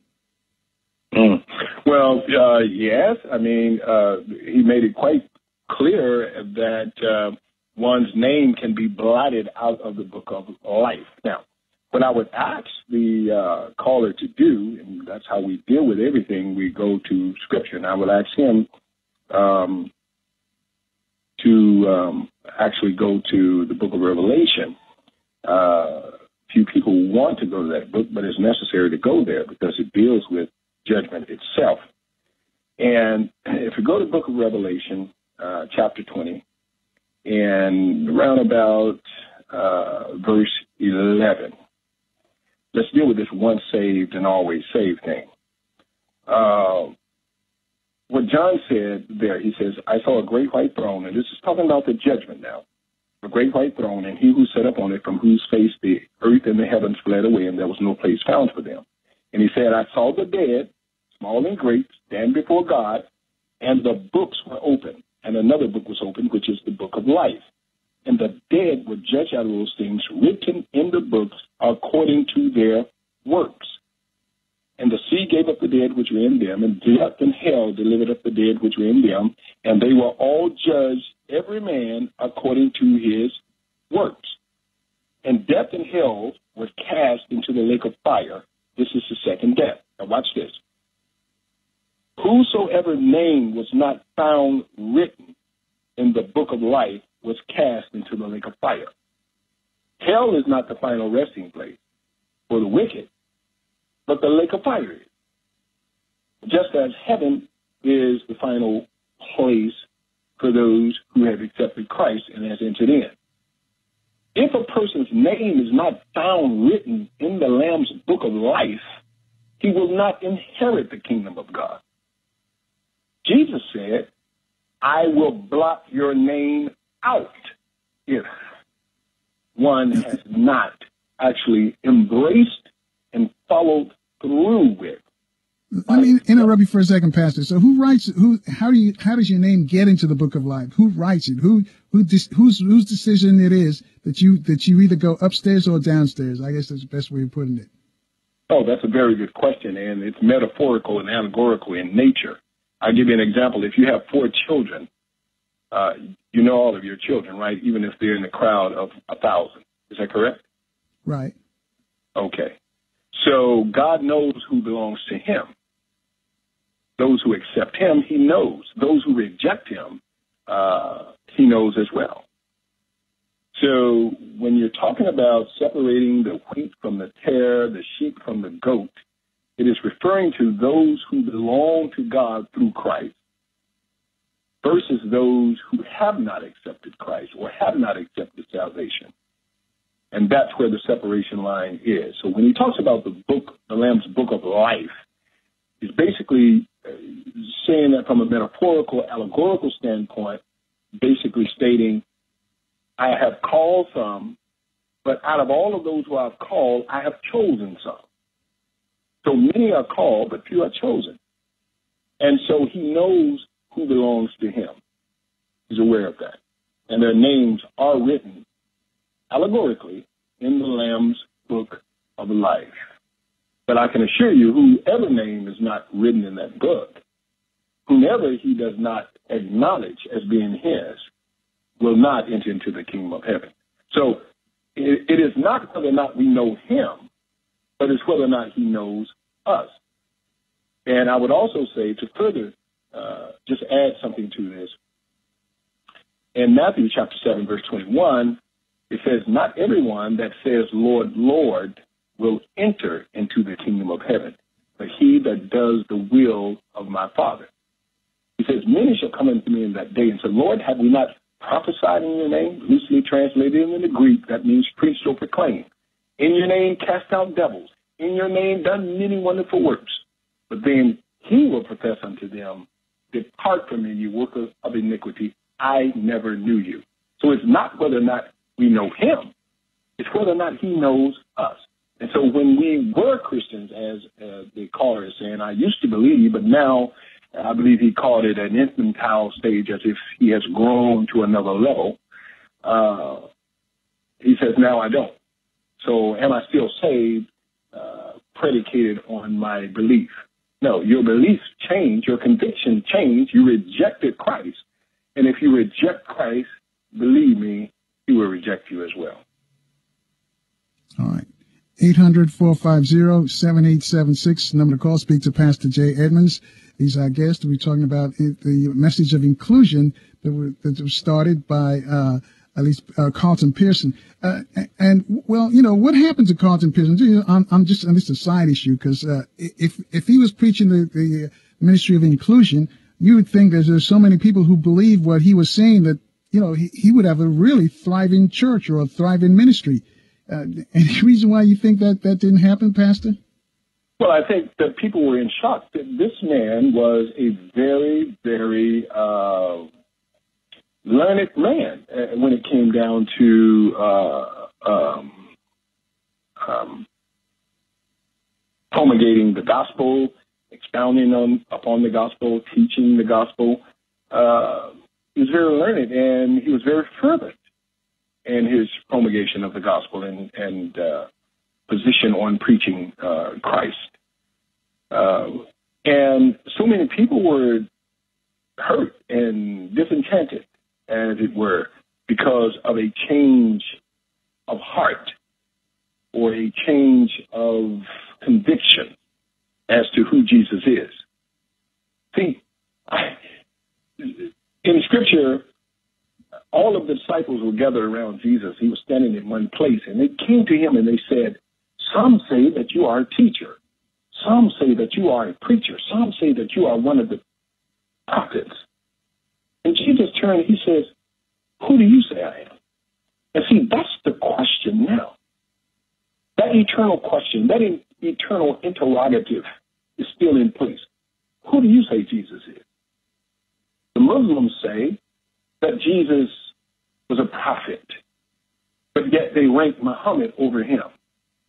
The Hindus say that Jesus was an enlightened man. The Buddhist says that he was an enlightened one who happened to reach a certain level of Rama. But who do you say he is? And when Peter said to Jesus, you are the Christ, you are the Son of God. And when Jesus said to him, Peter, son of Bar-Jonah, flesh and blood has not revealed this to you. In other words, didn't no man tell you this? Didn't any one tell you this? But my Father which is in heaven revealed this to you. And then this next statement. Right. Hold that thought right there, Pastor, because we're going to take a break at the top of the hour. When we come back, I also want you to expand on the fact that babies, infants, when they die innocently, do they automatically get a pass to go into heaven because they haven't declared themselves that Jesus is Christ, or did the other things that you mentioned that adults have to do to get in? So I want you to answer that as well. Folks, you too can join the conversation with Pastor Jay Edmonds at 800-450-7876. We'll take your call right after this short break. Us on Facebook and Twitter to speak to Dr. Jay Edmonds, talking about heaven and hell.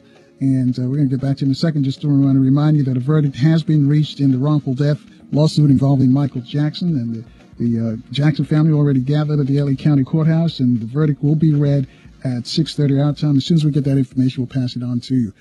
Pastor Edmonds, I'm going to let you finish what you were saying before, and then we got some people who want to talk to you, but you can answer my question about the infants later. Right.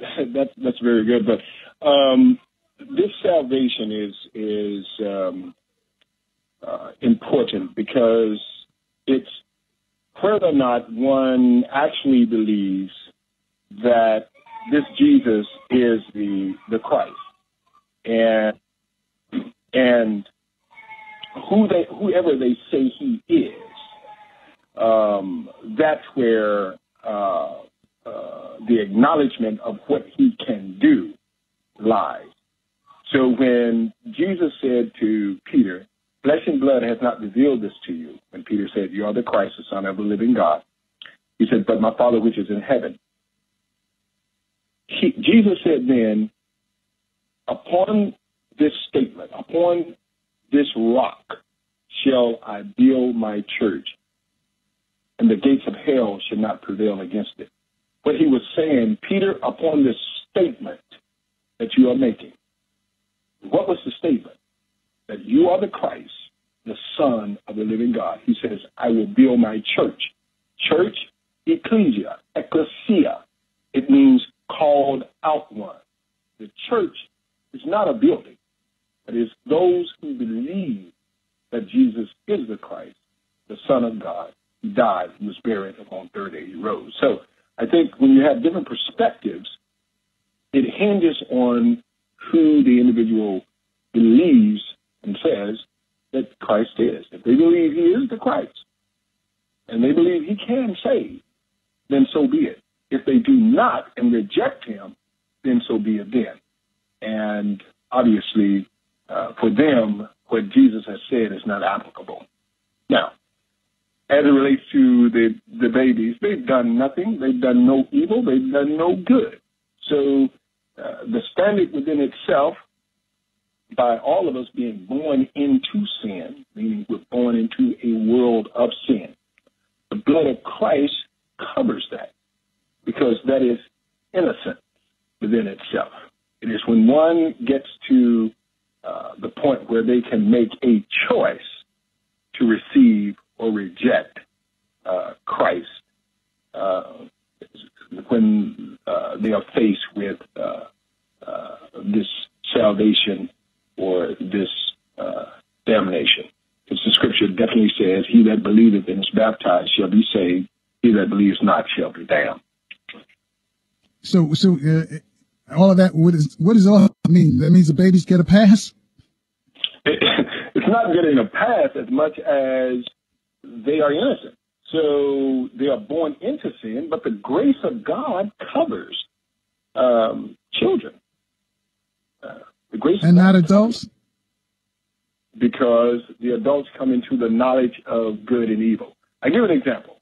Okay. Let's look at Adam and Eve. God has said you can eat from every tree in the garden except the tree that's in the midst of the garden, the knowledge of good, the tree of the knowledge of good and evil. Prior to them actually violating that standard, they were innocent, just as children. But when they came into the knowledge of good and evil, they were held accountable. And so it is with God's human creation. A baby is innocent. They haven't come into the knowledge of good and evil. They haven't come into the knowledge of what is acceptable and not acceptable. You can take a child that's 2-year-old, and they'll walk right in the middle of a room just naked. No shame, no nothing, just as Adam and Eve were. But when they come into the knowledge of good and evil, they'll cover themselves, just as Adam and Eve did. And when God asked them, where are you? They said, we're hiding. He said, well, why did you hide yourself? They said, because we're naked. He said, who told you were naked? Because before they didn't know that. So innocence at that point in time was no longer inherent within their makeup, and it was not a characteristic that could be attributed to their being and placement at that point. They had crossed over into the knowledge of good and evil because someone else informed them that they were naked. All right. And hang on, Doc. I can really go on that one, but I'll truncate my answers. All right, cool, because we got some people want to talk to you. 800-450-7876. Let's go to Eskia on line 2 in L.A. Eskia, you're on with Pastor Edmondson. Edmonds, rather. Eskia, you still there? All right, let's try Lynette on line 3. All right, and both of you just hold on a second. We'll get back to you in a moment. You talked about heaven, Pastor Edmonds. What about hell? If there's a heaven, that means there is a hell, right? Of course. And Scripture plainly states that hell within itself is just as paradise. I'll give you an example. Jesus was on the cross. There were 2 thieves, one on one side, one on the other side. One of the thieves were disrespectful to him. The other thief was, basically respectful to him in such a way where he says, look, he says, the crime that I committed, that we committed, we were thieves. But this man has done nothing. And he asked Christ the question. He made a request. He said, can I enter with you where you are going? And Jesus said to him, this day, not tomorrow, but this day, you shall be with me in paradise. Now, we know that New Jerusalem, or as people call it, heaven, New Jerusalem, that's the city of God, is the final abode, the final residence, the final place for those who are saved in Christ and are children of God through Christ. There is a paradise, too, for those who are saved in the interim. That's prior to Christ's return. And just as we know that the lake of fire and brimstone is the final place or abode for those who are wicked or those who are not in Christ, not saying that those who are not in Christ are wicked, but those who have not accepted Christ, there is a resting place as well, which is hell. So, as it says in Revelation chapter 20, verse 11, it says, death and hell was delivered up, and they were cast into the lake of fire as well. So, yes, there's a hell, which is not the final place for those who are wicked or for those who have not accepted Christ. And there is a paradise, which is not the final place for those who are righteous. But we know that New Jerusalem is, which is the city of God, which is spoken about in detail, Revelation chapter 21 and chapter 22. All right. Pastor, if Satan was put out of heaven, they say, for his sinful nature, then why would God accept other sinful spirits into heaven? Or does he? He doesn't. We have to understand that Satan was created. All the angels were created. And Satan was an archangel. There are two archangels that the scripture speaks of, two that we know for sure. That was Michael, the archangel, and also Lucifer, Satan, that old dragon. And Satan rebelled against God and caused a third of the angels to rebel as well. And so there is no repentance for him, you see. And so there is no place in heaven for him, and there is no place in heaven for the wicked. There's no place in the city of God for those who are wicked. So if the spirits live on forever, how about the people like Satan and his followers? Do they live forever as well? And Sure. Everyone is going to live forever. Right. Yeah. Oh, everyone's going to live forever? All right. I'll let you expound on that on the other side, because we've got to take a quick break. And when we come back, we'll also talk to Askia and Lynette, been holding for a while. Folks, you too can join the conversation at 800-450-7876. We'll take your phone calls for Pastor Edmonds right after this short break. Okay, apparently we got some technical problems going on, so we'll just come back with Pastor Edmonds. Pastor Edmonds, you say that people in hell live forever as well? I said everyone will live forever. Everyone? Everyone will live forever. It's just where your residence is. Where's your location? Where will you reside? Those who are wicked will live forever. Their residence will be in the lake of fire and brimstone. They will be tormented throughout eternity. Those who belong to God, those through Christ, they will live in the place prepared for God, prepared by God for them. Christ said in John chapter 14, he says, let not your hearts be troubled. You believe in God, believe also in me. In my Father's house there are many mansions. If it were not so, I would have told you, I go to prepare a place for you. All right. Hold that thought right there, because we're going to take the break now. When we come back, I'll let you expound on that, and we'll also take some calls for you.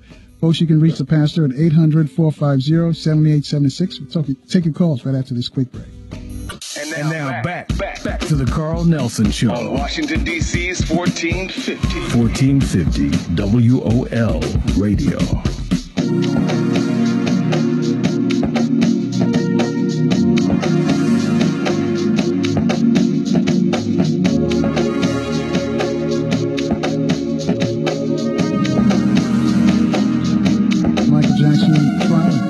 Verdict in the wrongful death case, and they're going to read that in about 10 minutes from now at the LA County Courthouse. As soon as we get that information, we'll pass it on to you. Pastor Edmonds, you want to continue what you're saying, or do you want to take some calls? I'll take some calls. All right, let's go to line 2. Let's go to Askia in LA. Askia? Is Askia there? Okay, I'm here. Can you hear me? Can you hear me? Go ahead.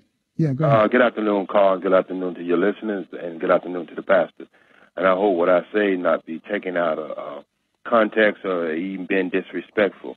I usually don't call in for these shows because due to the fact I don't like to get into debates about religion. I'm 55 years old, and I was born into a Christian religion, and I was saved at the age of 13. And so I moved on from that to the Nation of Islam later on in my life, and I moved on from that. So, Pastor, the first question I'd like to ask you, if you close your eyes, what image of Jesus do you see? Well, when I close my eyes, I don't see an image of Jesus as it relates to a color or anything of that nature. If I look at Jesus, the man, from an anthropological standpoint, during the time and the era that he lived as a Jew, I would think that he would have the visage or the facial features or what have you of those who typically were in that region. But I don't look at Jesus from that standpoint. I look at the Christ, that which cannot be seen. It's just like asking someone, when you close your eyes, how do you see God? You don't. I do. Everyone would probably have their own viewpoint of God, and if they're looking at God as an individual, as a person, then of course they've sadly missed the point. All right. So when I close my eyes, and that same question you just said, if you see God, and when I close my eyes and I look for God, I see reflection of myself. If I go by even if I go by Christianity, God made man in his own image. So I see God when I see myself live in righteousness. That's what I see. My second question is, this loving God you keep talking about. Everybody was talking about the loving God throughout the book. And I'm saying is, are they missing some parts inside of this Bible? Because in this same books it talks about how God tells you how you're supposed to treat slavery. The same books killed so many by not submitting to him. And then you was talking about the Islamic faith where you submit your will to Allah. And that's just God. Allah is just another name for God. That's all it is. It's only one God. That's one creator. And they just call him in their own tongue and their own language, and that's Allah. The first thing come out of your mouth when you put something on your tongue, and that's where that comes from. So when I start hearing people talking about this loving God and talking about the devil, number one, God created the devil. So the devil can't create nothing. So if there was evil in the world, it had to come from the Creator himself. That had to be the balance of the world. So this loving God you keep talking about, he killed kids in that flood. He didn't just kill adults, he killed kids. So when you start talking about slavery, and that's what got me out of Christianity. When I start reading passages in the Bible about slavery and all that kind of stuff, I'm like, you know what? I ain't with that God. I ain't down with that God. And have you ever heard of the Nicaea Council of 325 A.D.? Yes, I have. And do you know that Jesus, the word J, they didn't even have the word J, number one, so that's not the name in the first place. So when we start talking about Jesus, you trail people on talking about having faith in Jesus. Matter of fact, that's a made-up name in the first place. They didn't even have the word J.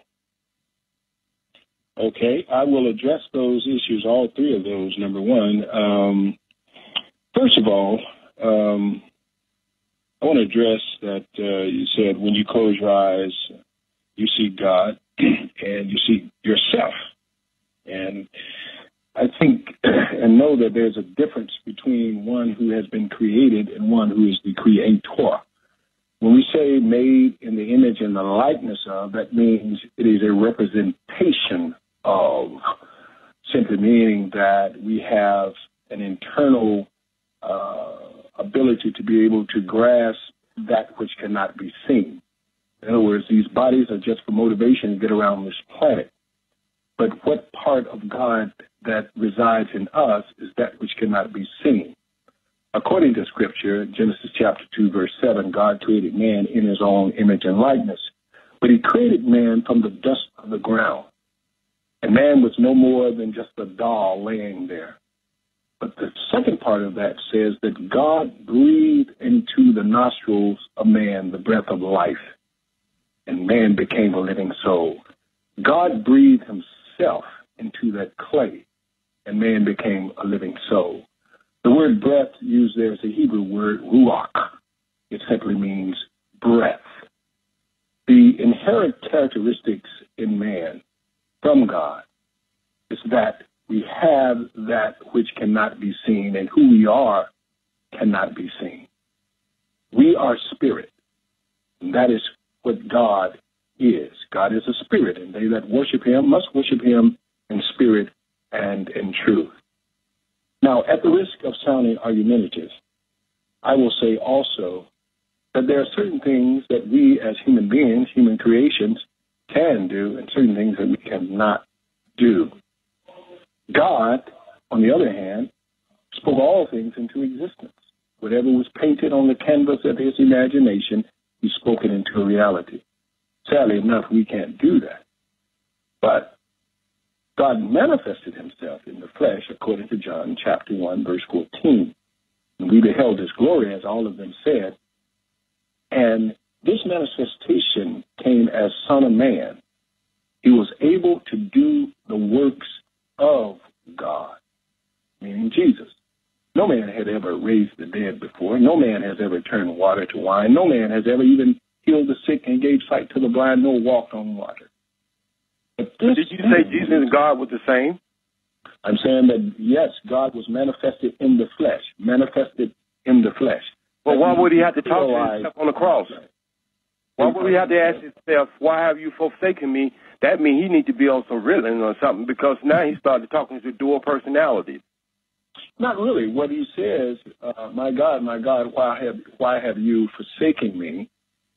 He said, God asked himself this whole question. Exactly. The sins of the whole world were upon him. He was Son of Man and Son of God.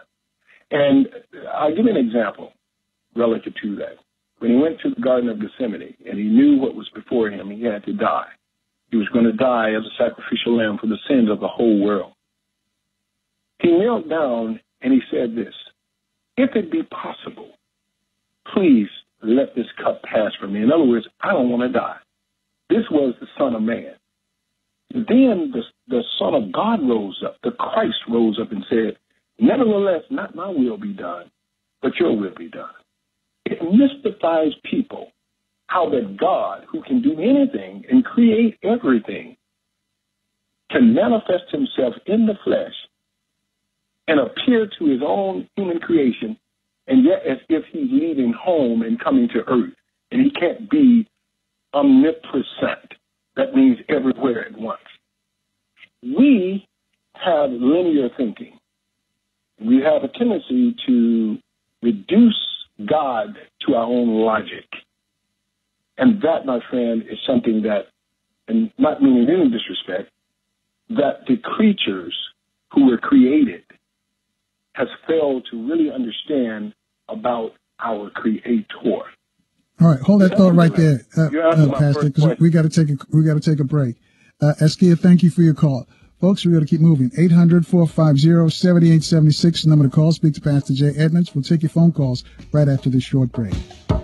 14. And thank you for staying with us, folks. And our guest is Pastor Jay Edmonds, talking about heaven and hell. Just want to remind you that a verdict has been reached in the Michael Jackson wrongful death case, and actually they're reading that verdict right now, and somehow the London Daily Mail has already reported that they found AEG guilty. So we don't know yet because the verdict is not even being read yet. I'm sort of watching and monitoring it live for you. But number to call to speak to Pastor Edmonds and we'll get that information for you as well, 800-450-7876. Pastor Edmonds, you want to take another call? Yes. All right, let's go to line 3. Lynette's been holding for a while. She's from Maryland. Lynette? Hi. Yes, Hello? ma'am, you're on the air. Good afternoon. Good afternoon. Yes, hi. Okay, I just wanted to bring some clarity to something you said earlier, and correct me if I'm wrong about what you said, but I believe you said that in Islam, Muslims believe that God only loves those who do right. Is that what you said earlier in the show? Mm-hmm. I believe that's what you said, and I just wanted to bring clarity to that in Islam, Muslims believe that God loves all people all of the time. But when you were talking about doing works and earning, that's as simple as if you're doing good works, you're going to get the results of good work. If you're doing bad works or evil work, you're going to get the results of evil work. So, that seems like a pretty basic equation there. It doesn't have much more to do than with that. God understands that we're learning, we're in different circumstances. So I just wanted to bring clarity that in Islam, that is not what we believe, that only God loves those who only do good works. It's as simple as you do, just like in life, if you don't get out there and work, then you're probably not going to have much. And you can create a paradise for yourself on earth by doing good work and surrounding yourself with good people and doing a good job. And you can create a hell for yourself in this life by doing the opposite of that. The other thing I wanted to mention is that you said that Muslims prefer Muhammad over Jesus, and that is also incorrect. Actually, we believe that all of the messengers, we do believe that Jesus Christ was created by God as a human being, and that all of the messengers of God, Moses, all of them are to be treated equally. And that there will be, in the Quran, it actually said that there will be Christians and Jews in the paradise.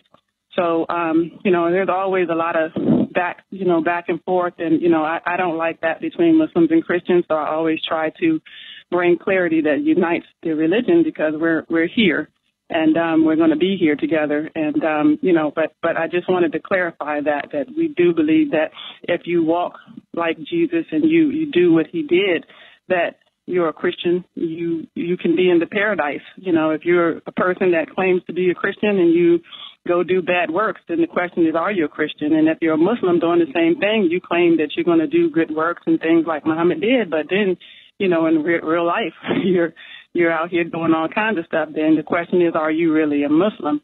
And what do these words mean? Like a brother that was just on was talking about, he got into language a little bit about what God is and, the word Allah and all of that. But the truth is there is one creator of all things. And if you look at the science, the things that are perfect in this world is God's creation itself. We cannot duplicate that. If a squirrel wants to eat, he has to go get a nut. It's not going to just come to him. So with doing good works, I just wanted to make that pretty clear that that's a basic necessity in life. Okay. Let me address that, and I think that's very important because I think that would fall under the 6 doctrines of Islam, which doctrines are established as tenets and guidelines relative to the state of one's mind as to what they accept and how they choose to interpret certain parts of the Quran. And just beginning with God, Muslims believe that there is only one true God, and his name is Allah. And Allah is, he's all-seeing, he's all-knowing, and all-powerful. As it relates to angels, they believe that the chief angel is Gabriel, who is said to have appeared to Muhammad in the very beginning. And there is also a fallen angel that they believe in, Shaitan, that comes from the Hebrew Satan, as well as the followers of Shaitan, which are jinns, or evil jinns, which are demons. And then the third doctrine of Islam is Scripture. And this is where we have to look in very carefully.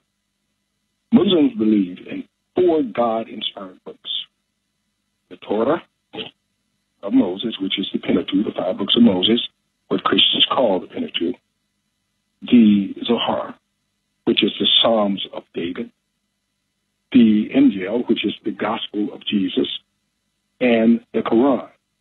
Now, here's the sticking point. But because Muslims believe that the Jews and Christians have corrupted their scriptures, the Quran is Allah's final word to mankind. So therefore, what they say, it supersedes and it overrules all previous writings. Now, as it relates to Muhammad, the Quran lists 28 prophets of Allah. These include Adam, Noah, Abraham, Moses, David, Jonah, and Jesus. To the Muslim, the last and greatest prophet is Muhammad. And we don't believe that Prophet Muhammad is the greatest prophet. That's what I'm saying to you, is that a Muslim that behaves as a Christian, does good works, charity, goodwill, good spirit, that believes in the Creator of all the world. To us, as our brethren, it's not to be looked at as better than or less than. And I am Muslim. I've been Muslim all my life, and I'm telling you that to state it, when you state things in a certain way, it can really make things look it can really make things look bad, and that's really not the picture. The picture is that we are not that different, and I just want the way that I don't want to get into an argument. I'm just saying that there's a way to word things, and I mean if this is a conversation on the radio where we're trying to find all of the differences, then we could make those things up for days. But there are so many similarities that overshadow the very small differences. I do understand that. Let me ask you one question. Let me place it in this way, and I don't mean to be cutting you off or anything of that nature. I'm very sorry if it appears to be that way. Who do you say Jesus is? Well, I think Jesus is the Word of God. I think that He is the Word of God. I think that when it says Jesus is the Son reflects the light. He's a reflection of how God would want us to behave and how He would want us to be. Do you reject that Jesus is the Christ? Well, the Christ means the Word. That's what that word means. So He's the Christ. He's the Word of God. He's the light. Right. So, no, I can't reject it. He's the light and that He's the Word. I certainly can't reject that. Okay, let me say this. First of all, Christ means Creole. It's from the Greek word Creole, which means rubbed by the Divine One. And what I'm asking you is, who do you say that Jesus, the Christ, is? Do you say He's a prophet? Because it is. He is one of the preferred human beings. He's one of the. It is certain that it says that Jesus is a prophet. It never mentions. I didn't deny that. A prophet means that he's a messenger. He came to give a message, and that is exactly what he did. So that does make him a messenger because he did come with a message. He's a messenger. Maybe I don't understand the question that you're asking. Well, the question is there salvation in any other person, any other name but the name of Jesus? Let me just give you that point blank. Is there salvation? Salvation, right. You're asking me if there is salvation? That's what I'm asking you. Is there salvation in any other name than the name of Jesus? That's what I'm asking you. Yeah, I would say in God's name. That would be my answer. Because He created you. Salvation in the name of Allah. Is that correct? Right. When you say Allah, you're saying God. Just like in Spanish, it's Dios. Okay. So it's all the same thing. You're just switching the languages. So if we can stick to God, and I think it would help the listeners to know that these are different languages. Okay. So regarding God, as it relates to Islam, Muslims believe that there is no God but Allah. There's no God but God Himself. There's no God but Allah. And Christians believe that God is revealed in Scripture as Father, Son, and Holy Spirit, 3 persons who are co-eternally God. Regarding Jesus Christ, Muslims believe that Jesus was only a man, a prophet. Yes, That is correct. We believe he lived and he died like a human being. That is correct. Yes, that is correct. And he did not die for man's sin. Christians say that Christ is the Son of God. He's the Son of God. Sinless. He's the Redeemer who died once and for all, for a sinful man. Now, let's look at this, and I appreciate this dialogue that I'm having with you, and it is so respectful, and I really appreciate this. Regarding sin, and that's what we're looking at relative to that, Muslims claim that humans are born with hearts that are clean slates. All right, Pastor, hang on a second because we got to take a quick break, and then we'll come back and let you finish and also give you the results of that verdict in Los Angeles on the Michael Jackson death trial. 800-450-7876, number to call. Speak to Pastor Edmonds. We'll take his calls right after this short break. And now back to the Carl Nelson Show. On Washington, D.C.'s 1450. 1450 WOL Radio. And thank you for staying with us, folks, and our guest, Pastor Jay Edmonds, and speaking with Lynette. We're talking about heaven and hell and all of that, and what all of that goes on with that. Before we get back to that conversation, just give you an update on the Michael Jackson death trial. The Jackson family, they've lost their bid to hold AEG Live accountable for Michael's death. The jury ruled that AEG Live did hire Conrad Murray, that's the doctor, and that was kind of huge. And the jury ruled that Conrad Murray was not unfit or incompetent to treat Michael, so Catherine and the kids lose. Question that ruined their case was whether Murray was competent to handle Michael when he was hired, and the jury said he was. And ironically, a jury in the criminal case ruled that Murray then went off the rails and did things that ultimately killed Michael. But because he was competent at the onset, the family lost. So the Jackson family lost in their bid to hold AEG accountable for Michael's death. Now let's go back to our regular programming with Pastor Jay Edmonds and Lynette. Pastor? Okay. Yes, I want to just take 2 minutes to address this wonderful woman, and I really appreciate this dialogue that I'm having with her. I wanted to make a few statements here, and I want to utilize the Quran. I don't like just specifically going to the Bible to accentuate a point or to bring out a point. But the Quran denies that Jesus is the Son of God, obviously. Although it describes the virgin birth in a passage similar to Luke chapter 1, verse 26 through 38.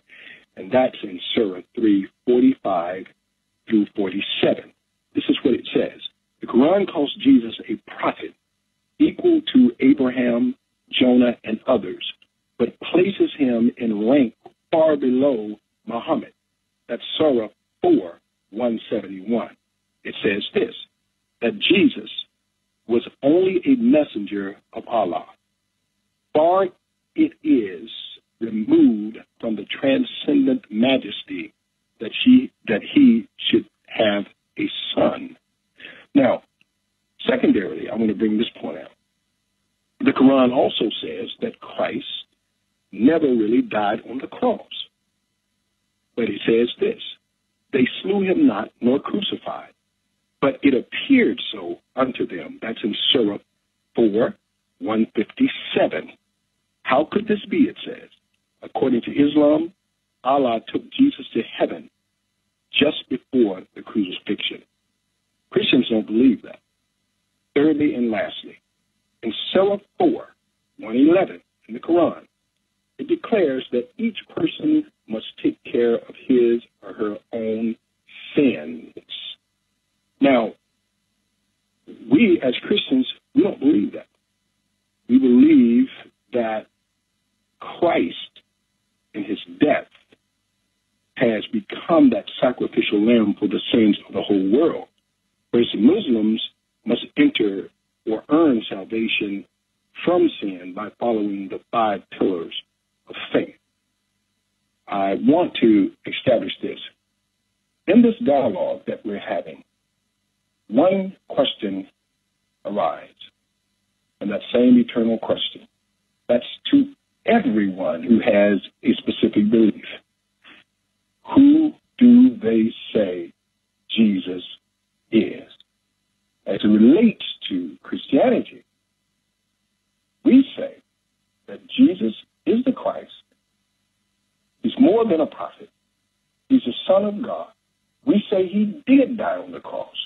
We say he was buried, and we say he did get up on the third day with all power in his hands. And he gave to those who believe by faith, since we were not eyewitnesses, two essential things. Number one, forgiveness of sins through the blood that he shed on the cross as a sacrificial lamb. And number two, eternal life. Now, this will be meaningless to those who do not regard a need for forgiveness of sins, nor those who believe that there is eternal life in a place, such as Hindus who believe in reincarnation, or perhaps Buddhism, who believes that one reach a certain level. This is where the question is presented to the entire world. Who do you say Jesus is? That point is not a point to be argued. I think it is something to be discussed. Because when it comes down to people loving each other, one of the things that Jesus said, the world will know my disciples by the love that they have one toward another. He didn't say by the love that they have for me, but he said by the love that they have one for another. And I myself, along with many others, have sinned and fallen short of the glory of God. And I myself, along with many others, have been turned off by the way that I have been treated by those who knew I had fallen into sin. And this is not love from the church.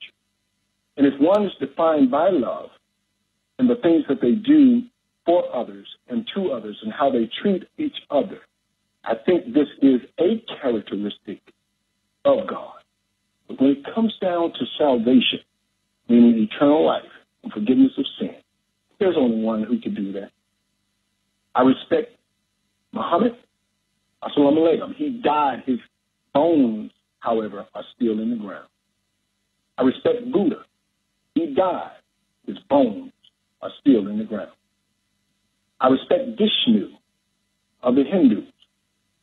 Bones are still in the ground. But Jesus died. The Bible tells me on the third day, he got up out of the grave with all power in his hand. And that's the one that I'm hoping that at least people will give a consideration to receive. Not man, not religion, but the love that God has shown by sending his son to the whole world and hoping that they would believe on him as more than a prophet. But in fact, his son, his only begotten son. And on that note, I will relent. Okay. Is Lynette still there?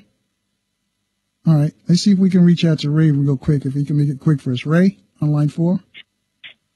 Right. Yeah. Okay. I wanted to ask you a few things. One of the things you spoke about when you were here last. Someone asked you where was the city of Ur? Where was Abraham from? He said the city of Ur, and you told him that it was in Syria. You remember that? Of the Chaldees, right? Right. Well, I researched that, and I put in, where's the city of Ur located, and was he born in Syria? Because you say he was born in Syria. Well, you were incorrect.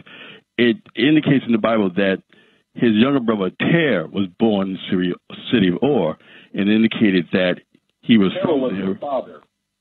Yes, his father. It did mention Ter when I looked up the research. Right, that was his father. Okay, and Ter. And it also mentioned that his younger brother was born in the city of Ur. So they've said he was from there. However, when I researched it, one site indicated that they believe that the city of Ur was in western Iraq or southern Turkey. Now, I looked up I continued my research, and I found that the city they believe they found in the 1880s, 125 miles south of Baghdad, possibly may have been it was in the area of Babylon, may have been the city of Or. They weren't sure. They said possibly. So Syria was not even on the record, was not even in the radar, because I did do my research. Okay. That's very good. I'm glad you did. Right. Now, one other thing I wanted to, yes? I wanted to bring up to you. When one of the people also asked you about, it was something about Egypt, and U.S. stated that, well, the ancient Egyptians, they admitted their records. Well, how would you know? Do you study Egyptology? Have you studied the records? And so if they admitted the records, how would you know that the records were admitted? Did you have a time machine and go back and see the records and know that they were admitted? Or is that just your opinion? And you just say, well, you know, they probably rewrote them or just took stuff out and threw it to the side, because it really didn't seem knowledgeable to me that you would say that. And as far as salvation, at one point, you know, when listening to you, I really did get annoyed at some point, some of the things you say. I said, you know what, let this man say what he's saying. You know, he's a Christian. He's presenting his point of view, his position. Now, I'm rereading Ancient Egypt, Light of the World by Gerald Massey. Ray, I hate to do this. You right. know, we just out of time, straight up.